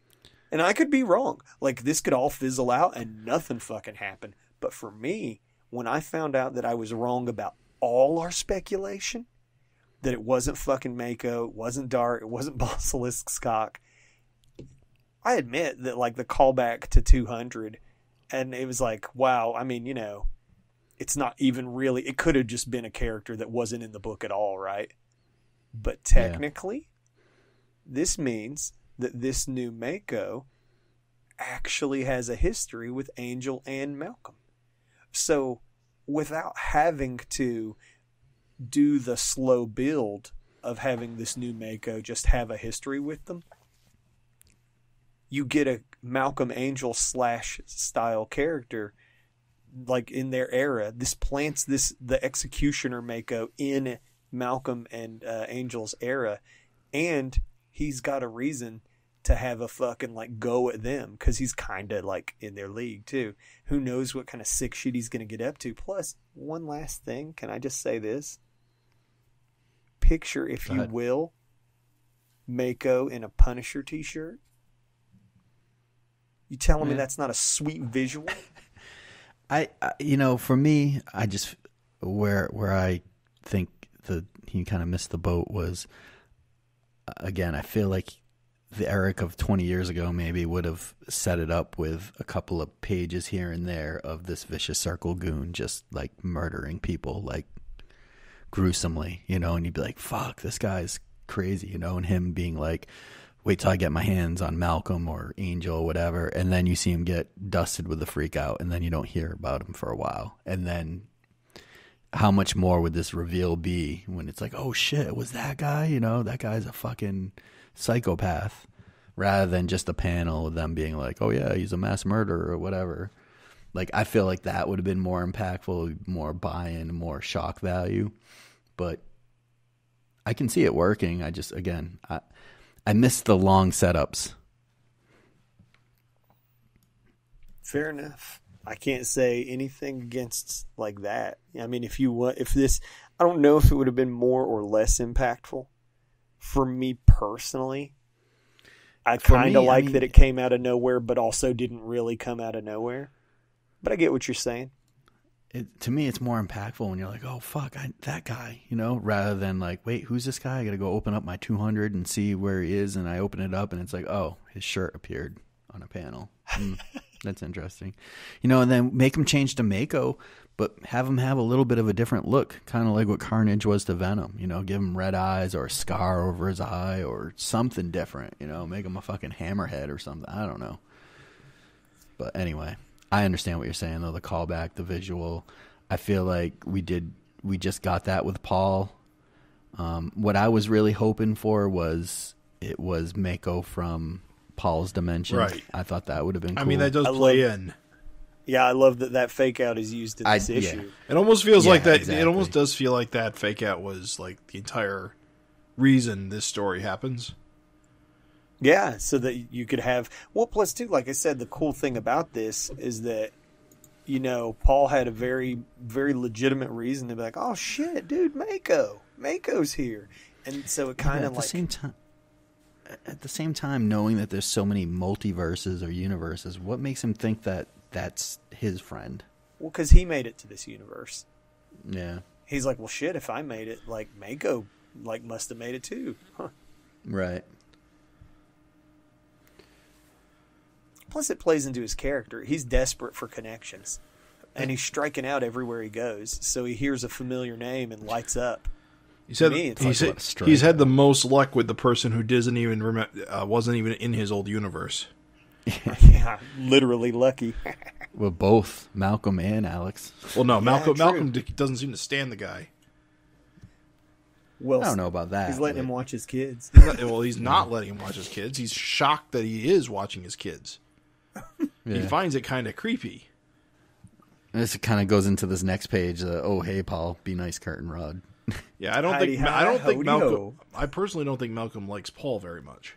Or that's a great dynamic, dude. If they just loved each other right off the bat, that to me would have been a bigger fail than to have them have this strained relationship. It's good writing, though. It makes sense. Yeah. You know, if your dead father who doesn't quite look like your father came back to life, Right. Like, how would you react? All of a sudden, is like hanging out with you all the time. Dude, Alex is the far more weirder thing where she's just like any green dick. I don't care. Like, whatever. Yeah, close enough. Close enough. Let's go. You want this beeve almost dragon? Cool. The smaller fin's actually less annoying. It's not hitting her in the face all the time. Not hitting her stomach. Sicko Craig. This is a cute page. I like the, Maddie trying to find, like, the package that's hers. Yeah. And Amy's got the little kind of Hobbs stuffy. Yeah. Oh, yeah, the stuffed tiger. So good, dude. I love the little, like, wrapping paper details and stuff. Just fun. Although it is, it is a little weird Jack is calling Paul Grandpa. Well, that's, kids, dude. I used to go to a laundromat as a kid, and, like, there was a fucking guy that changed the, like, soda in the soda machine all the time. And I called him Dad. I called him Uncle. What? Dad. Yeah, and I was like, Uncle. And they were like, my mom was like, nah, they just, they like anybody. I remember my mom being like, the guy's like, what the Uncle? What the fuck? It's just saying kids are weird. Kids say the darndest things. Great body language and cartooning, though. Like, on all of this. Like, this whole page. Yeah.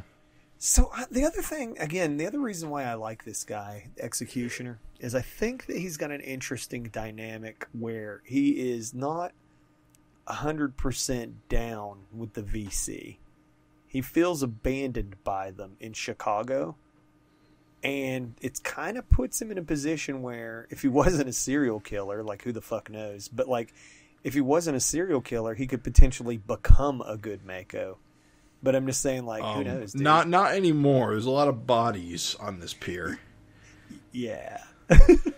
Yeah, that window's gone. But I'm just saying, like, he's going to be in a weird position anyway, because clearly he wants to fight the whole fucking VC. Yeah, this appears to be his entire premise, is he got Mako's power so he can go beat up the VC. Yeah. Which is nuts as fuck if you think, because he doesn't know Dart's dead. It's true. And also, the VC's quite vulnerable. Would it be crazy if he did become the leader of the VC very soon? A serial killer Mako is the new leader of the VC? Holy shit, dude. But of course, he's down there causing trouble, and Malcolm gets the call, but it's Christmas. And as we all said, Paul's desperate to make any connection, and so because things are so unclear, he decides that it's possible that Mako is returned from his dimension and is a good guy, so he's going to go down there and talk to him. And this is a great idea that everyone's on board for. Can I just tell you that the minute I read this, I was like, oh, shit. Yeah, we all knew Paul was going to have a rough time of it. Yeah. Before we leave this page, I think that there's always, like, Eric's really great for, like, little characterization in, like, all kinds of moments. You can talk about Tyrone. Tyrone is good. I do love Tyrone reading, which makes sense. It's cool his parents are leaning in it. But check out my man Jack on that skateboard. He's going to break his neck. Oh, please let that carry on into his adulthood. I'm just saying that'd be so cool. No, it's characterization though, really. I mean, Tyrone now keeps getting portrayed as like the reader, kind of nerdish guy. Smarter. And Jack will be more adventurous. Action Jackson, baby. Can you imagine him just shredding on a fucking like... Oh, dude, it's so good. Any rate, I just love that little detail. Yeah, let me ask you guys, were you worried for Paul? Because I was like, oh, shit. I did think he was going to get paffed. Yeah, I didn't think he was going to die, but I kind of assumed he was going to get his ass kicked. I thought he might get killed. I can't imagine. He hadn't done enough with him yet. That would be why it'd be shocking. It'd be like, oh, god damn, dude. Right. Yeah, I thought he was going to get fucking greased. I was like, oh no, dude, Paul, don't do it. That's a great Mako in the snow. Like, just the pants more shredded than ever. Yeah, the cars on fire in the background. It's great. The cop cars or whatever. Really just sells him as a badass, dude, because he's just fucking rampaging. I mean, he's just, like, going nuts. Yeah. Paul is such a doofus. It's okay. Oh, it's me, Dragon. I'm here, too. Everything's going to be okay. Fuck you! Look, I know how disorienting this can be. It's so disorienting that you just destroy cars and fucking kill people. He's desperate, bro. He's just so desperate. Oh, Paul. Desperate Paul. Fuck you, Ram. Can I say that I have legitimately seen Eric champion cashews as stuffing on Twitter and stuff? No, he does. He loves it. He loves it. Sounds divine. I love cashews. He's definitely like repeated this over the years. Yeah. That is a thing that I actually know for sure. It's like, this man loves cashew stuffing. Yeah. I feel like it almost was mentioned before, but maybe it's just been on social media. Social media, 100%, dude. Did you guys notice Maxine's oven mitten? Yes, dude. Thank you. Too good. Santa's little hoe. Now, is it little or favorite? Favorite hoe? Santa's favorite. That's even better, dude. That's fucking hilarious. Yep. Just giving Malcolm a whole eyeful. Mm-hmm. She gave him the old pink wink. Ding. Or the high brown eye. Mm-hmm. Too funny. Yeah, then they're doing the Zoom call Christmas with Frank and Angel. And what's their kid's name, Craig? Who knows all the names? Yes. I don't know. It's Little Angel. But at any rate, yep. They're doing the Zoom call Christmas, and this is when Malcolm gets the bad news. Hey, you know your fake dad? You sent him to die on Christmas. Serial killer Mako. He's on the loose. You gotta get there, Malcolm. You gotta stop him. So, shit, dude.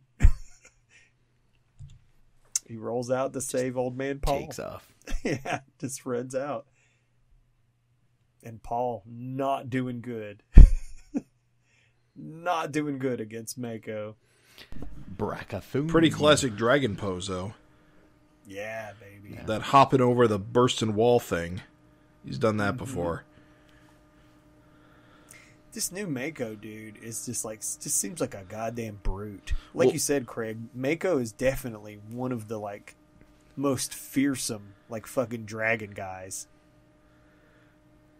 Now you got a freaking serial killer, but I mean, how much different is that than the original Mako? Original Mako was pretty brutal. There's definitely scenes where he's, especially in the beginning of the series, where he's killing a lot. So like, I don't know. It'll be interesting. Like, so when you talk about like serial killers, like the thing is like he's rampaging here in this moment. But like when you think about serial killers, like any of those shows, I think just the main thing is the derangement. Yeah, maybe there's mass killers and serial killers. Serial killers are more deranged or something. Well, I don't know. They're just deranged. Like they have those tendencies. Like mass killers could be like, I don't know, you fucking go shoot up a school or something. Or a bomb or something. Yeah, a bomb. You're a mass killer if you like blow up a bomb or something. But like a serial killer like picks a victim and stalks them and like learns their habits and crazy shit. So I mean, I just expect some crazy shit from this guy. But isn't that what like wasn't that what do you call it? Venom's guy. What's his name? Carnage. Isn't that what he was kind of Cassidy? Like? I just don't know enough about him to know. Yes, he was a serial killer. Did he do things like that? Was he like serial killer? When he was a human, he did. But when he became Carnage, he basically just slaughtered people. But he was like insane. Like Venom was a bad guy, but Carnage was like considered an insane bad guy, which is even more dangerous. The thing about Carnage was that when he bonded with this symbiote, he was so crazy that he referred to himself as I instead of us. Basically, he integrated with it more than Venom did, because Venom always called himself we. But the concept was that he was just like, he was so out of his mind. A killer. He's so much more dangerous. He basically, once he was given the power to kill, he just killed indiscriminately. Right. Lame. So I'm wondering, is this what we're gonna see?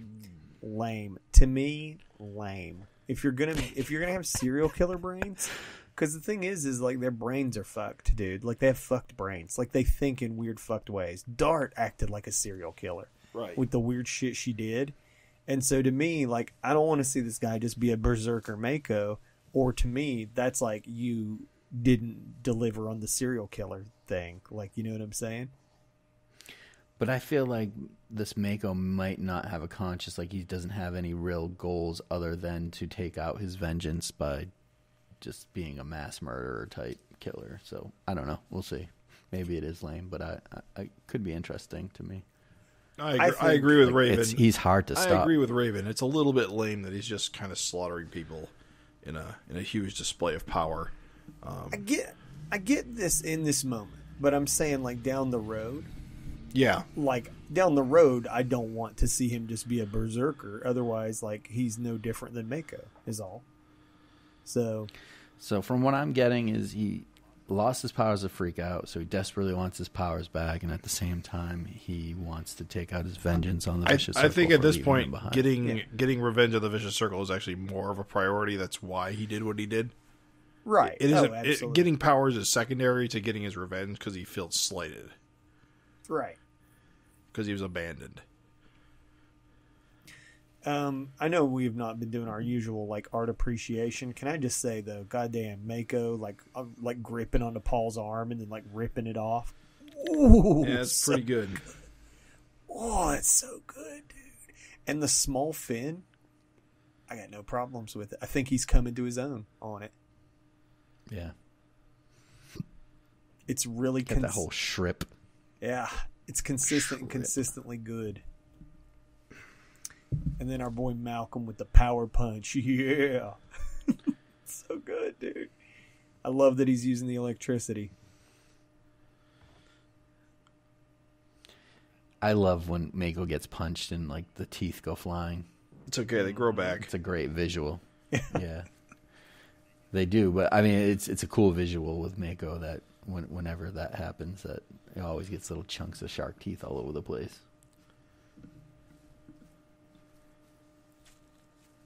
I like acrobatic, Malcolm's sort of like acrobatic, kind of like, you know, like he gets charged and just flips him over. It's so good, dude. And then, did anyone else kind of find like Mako like chewing on Malcolm's arm just a little funny? Yeah. Rawr, rawr, rawr, rawr. That's so good. I love it. Scrunch. Rawr, rawr, rawr, rawr, rawr. Oh, it's good, dude. I love it. Fucking That panel with him getting blasted with the electricity yes, looks cool as shit. yes. Can we talk for just a moment about like Mako's goddamn power levels, dude? Like off the charts. Like he just beat the shit out of Angel, swims to fucking Canada, beats the shit out of fucking Paul, beats the shit out of fucking Malcolm. Gets fucking like we later learn was a maximum voltage blast, and just gets up. Like, god damn, dude. Talk about like we were talking about Rogue Warrior. And like what a serious threat he is. Can I just say That's that what I'm saying. I think Yeah. Fako here is Fako. yep. Well, there's the name. Shart and Fako. Yep. I think Fako here is Rogue Warrior level powerful, dude. He's strong as a motherfucker. I'm sorry, I can't not be excited when there's powerful enemies. Malcolm's just been greasing guys fucking his whole career, and all of a sudden you've got like legitimate threats like have appeared, you know? Like Right. we've established right here that he can pour the entirety of his electricity into fucking Mako, and he's just gonna get back up. Fake Right. it. So, yeah, I'm hyped, dude. I'm sorry. I know that like you wanted it to have more build up, but to me, this was just a hell of a first like appearance for this guy. Just the brawling dude. He just like brutal. He clowned all the three leads of this book, basically. Like if he had like beat the fuck out of Captain Tootsie, it'd been perfect. just slapping everybody around, dude. So Paul is bitten by Mako, though. Right. What does that mean for him? Nothing. That's the interesting thing. Like that's the thing. Is so like I want you guys to get into it. Like, didn't you say Jim's so sure. He goes, nothing. nothing? Well, didn't you guys have a little like you were talking about how like you had issues with the whole like who sometimes people become shark people, Right. sometimes they don't. Yeah. My thing on no. that is that what it is? It's Dart stabbed Mako when she got bit, which meant there was blood mingling between them. Okay. Whereas Mako biting Dragon here, or Paul here, So it's not the saliva, it's the that's blood my mixing. assumption. Of course, Yeah, but my question is, why did Dart get the ability to transform back and forth and kind of be able to keep her own appearance, whereas this guy just turned into Mako? Well, you don't know that. Maybe he just hasn't turned back yet. Yeah, but Yeah. Dart still retained, like, her appearance as a shark person. And maybe he got more of the blood I mean, I guess that Yeah. could than be. she did. Yeah. See? My thing, the only thing I was going to contribute to it, and I was just excited to throw it out there, is that I thought that kind of like if you're fudgy wudgy on like, you know, because we talked about many FINcasts ago, we talked about how getting mauled by a shark at ground zero would turn you into a shark man to begin with. I mean, that's just science. Right? Well, to me, it's like werewolf attacks. Like the thing is if a werewolf attacks you, Science. like you might just fucking die or you might become a werewolf. Like it's kind of random. So I think that like something you could potentially see weird and cool too is if there were like more random shark people. Like what if Paul fucking becomes like a shark man? Wouldn't that be weird? I am actually thrilled that he got his arm ripped off. And I hope that sticks. Why? Because I think Dragon's historic problem is that Dragon is too charismatic and steals the spotlight from Malcolm. So Paul is not charismatic. So if you make him grizzled old man with one arm. Rip his arm off and you make him less capable, it means he can't pick up Malcolm's slack. So what's funny is he's already less capable, clearly. Yeah. 5 years from now, he's just going to be a torso. Just a head on a stick. I mean, he's probably just not going to do the superhero thing anymore now that he's one-armed. Well, you don't think he's going to, like, maybe get healing powers from shark blood? I fucking hope not. I really Maybe he does and doesn't know. I seriously fucking hope not. Dude, I can't wait. If that's what happens, I can't wait to hear you. And then they do freak out.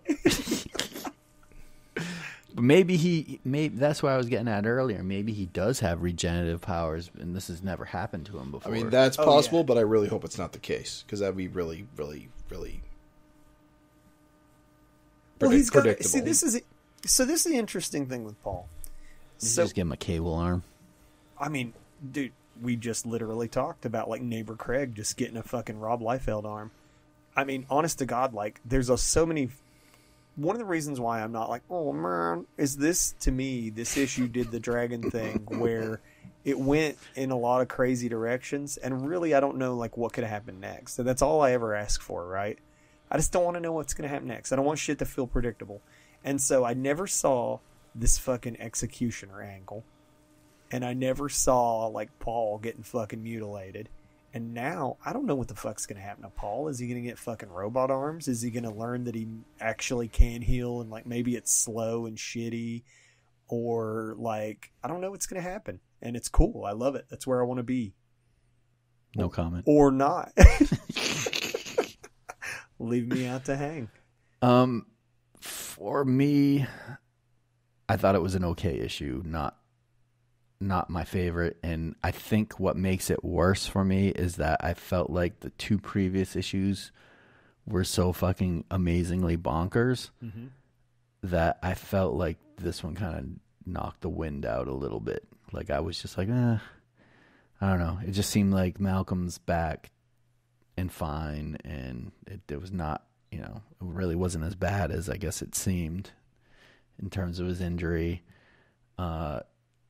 I was all hyped up on this Mako thing, and it really didn't turn out the way I wanted. It still could be cool, but I don't know. I was just a little let down by the big reveal of who it was. I thought that was going to be something pretty cool. And so, I don't know. I was a little bored by the Mako fight, to be honest. Really? It's all things that we'd kind of seen. Yeah. I think, like I said, I don't want to keep beating a dead horse. It would have felt more. I would have been more invested if Mako was a character that was built up. And so I'm like, all right, here's, like you said, Fako. It's not real Mako, so I'm like, okay. It's not like, oh yeah, my fucking favorite villain's back. It's some guy as Mako, but not really, and his motivation is that he's pissed off at the Vicious Circle for what? For leaving him behind. Yeah, I know, but it's just like, So yeah, basically, good action, good art. Not my favorite issue, and I think it's amplified because the previous issues were so damn good. Sure. I mean, of course. And, hey, look, I'm not going to lie. The previous two issues were stronger, in my opinion. Like, absolutely they were. I just wasn't really let down. I still think this was a solid. Like, to me, even when Dragon is like a 7 for Dragon, it's still like a fucking 10 compared to, like, the other comics I buy. So, I get what you're saying. I just think it's still kicked ass. Jim, I need your deep dive. What are you feeling, man? It is, it's a pretty good issue. I have a lot of, minor problems with it. Like Craig said, I don't think it was as bonkers as it could have been or the last few issues have been. But, it's just another good issue. Some, great Eric Larson art.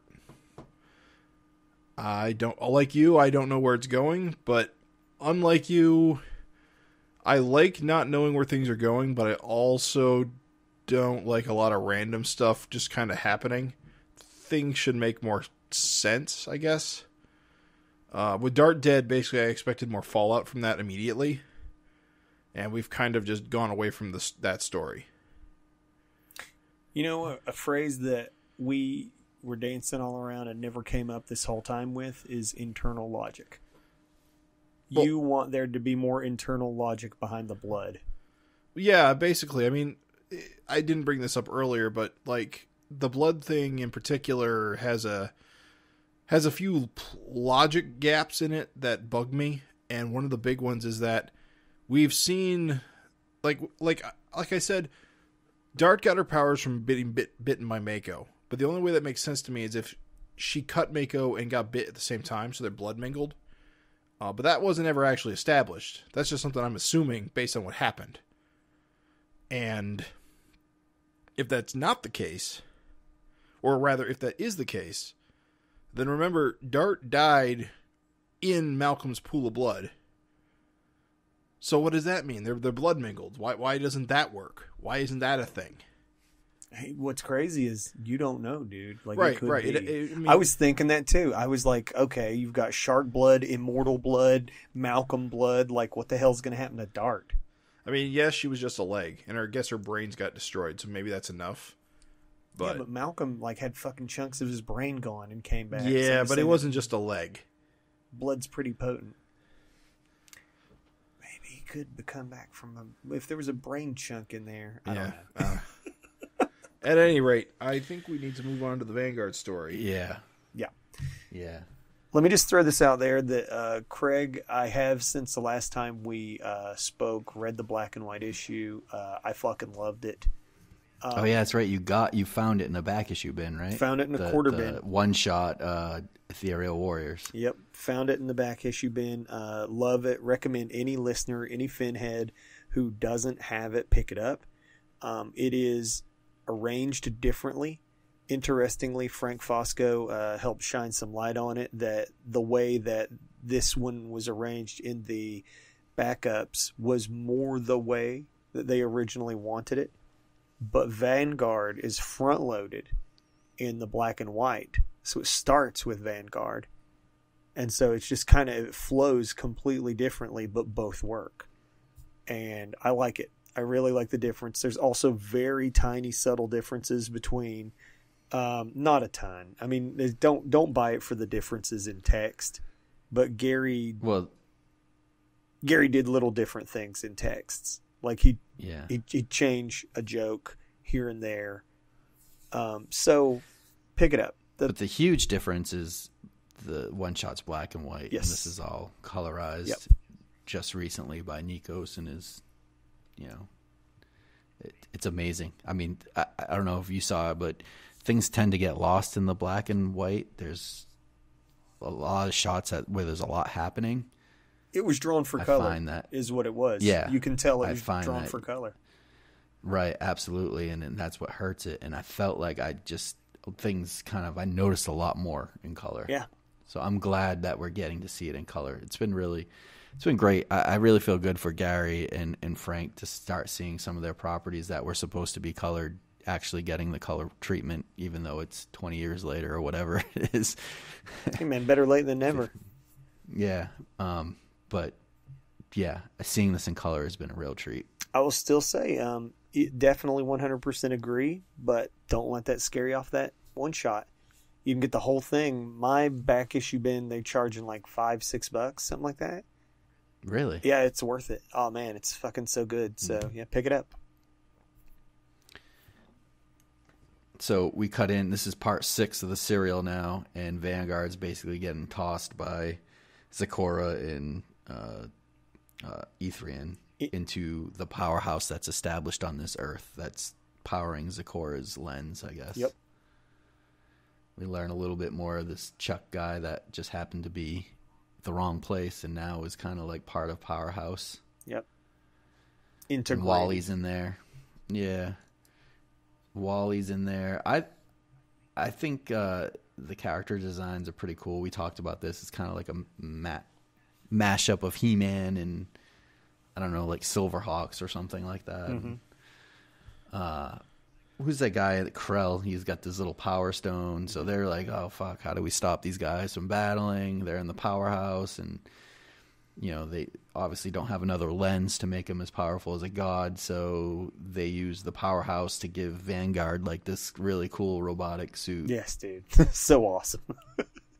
And really, these guys, like, the way they're designed to me, like, you look at Ethrian and you look at Zecora, they look like action figures. Yes, dude. Absolutely. It looks like this is a toy line, which is really fun. And then you see the Vanguard in the suit, and that looks like, Vanguard in his, whatever, ethereal warrior suit, Yes, dude. In his powerhouse suit, powerhouse armor. So good, dude.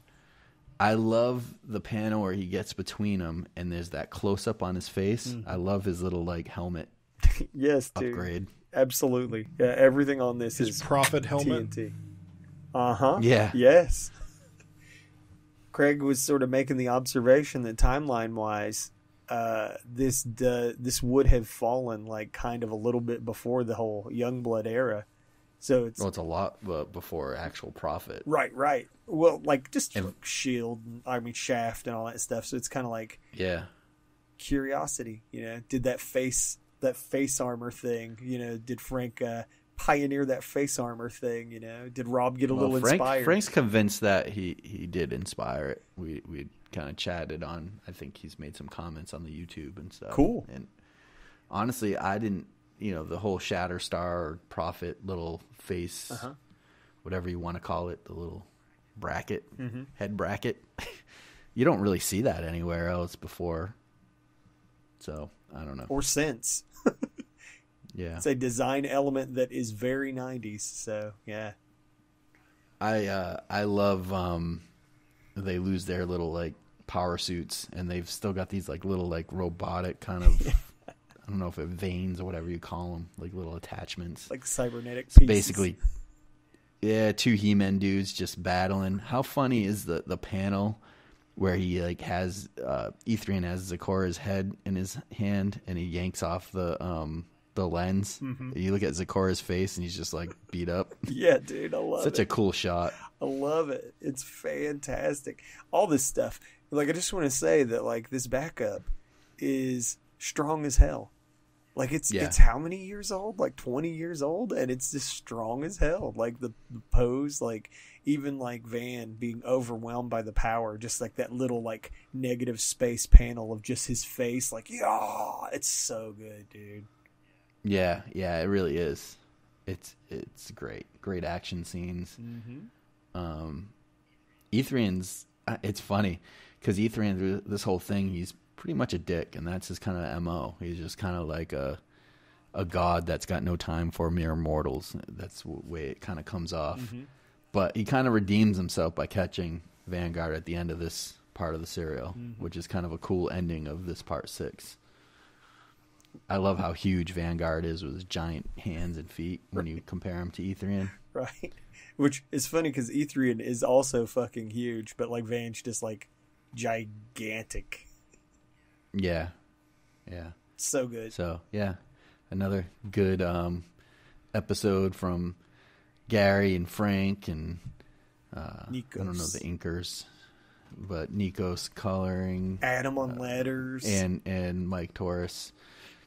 Adam, I guess the inkers are Stuart Carobus and Bill Anderson. Don't know who they are, but anyway, good job all around. Colors make it pop. This is a fun backup. Always fun when Frank does stuff. Oh, yeah, man. Fantastic. Like, strong as hell. Strong Always as good hell. to see Vanguard back, too. Like, I miss that guy. Yeah, man.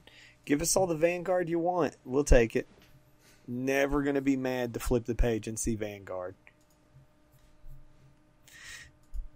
Hey, man, for me, that was a 10 out of 10. I realize you bros were coming in at a solid 7.5 out of 10, but It's about right. fantastic anyway. I mean, just fun. And fun talking to you guys. There's always like little things that I notice and stuff.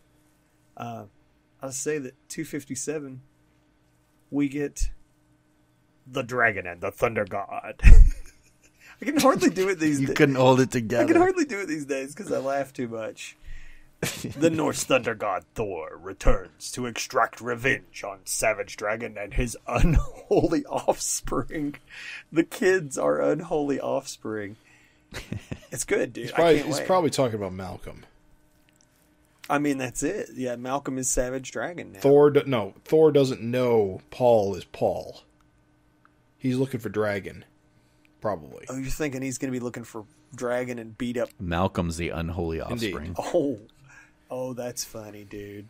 Yeah, that's good. Okay, smart twist. At least that was always my interpretation of that copy.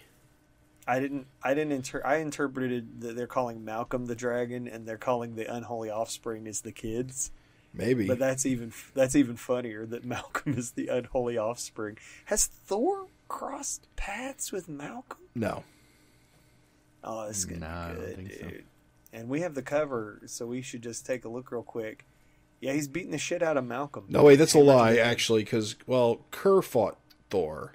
I don't know if Malcolm was involved in that fight, though. Because Malcolm would have been there, or around. Yeah, I can't remember. Neither can I. If so, he was pretty young. Right.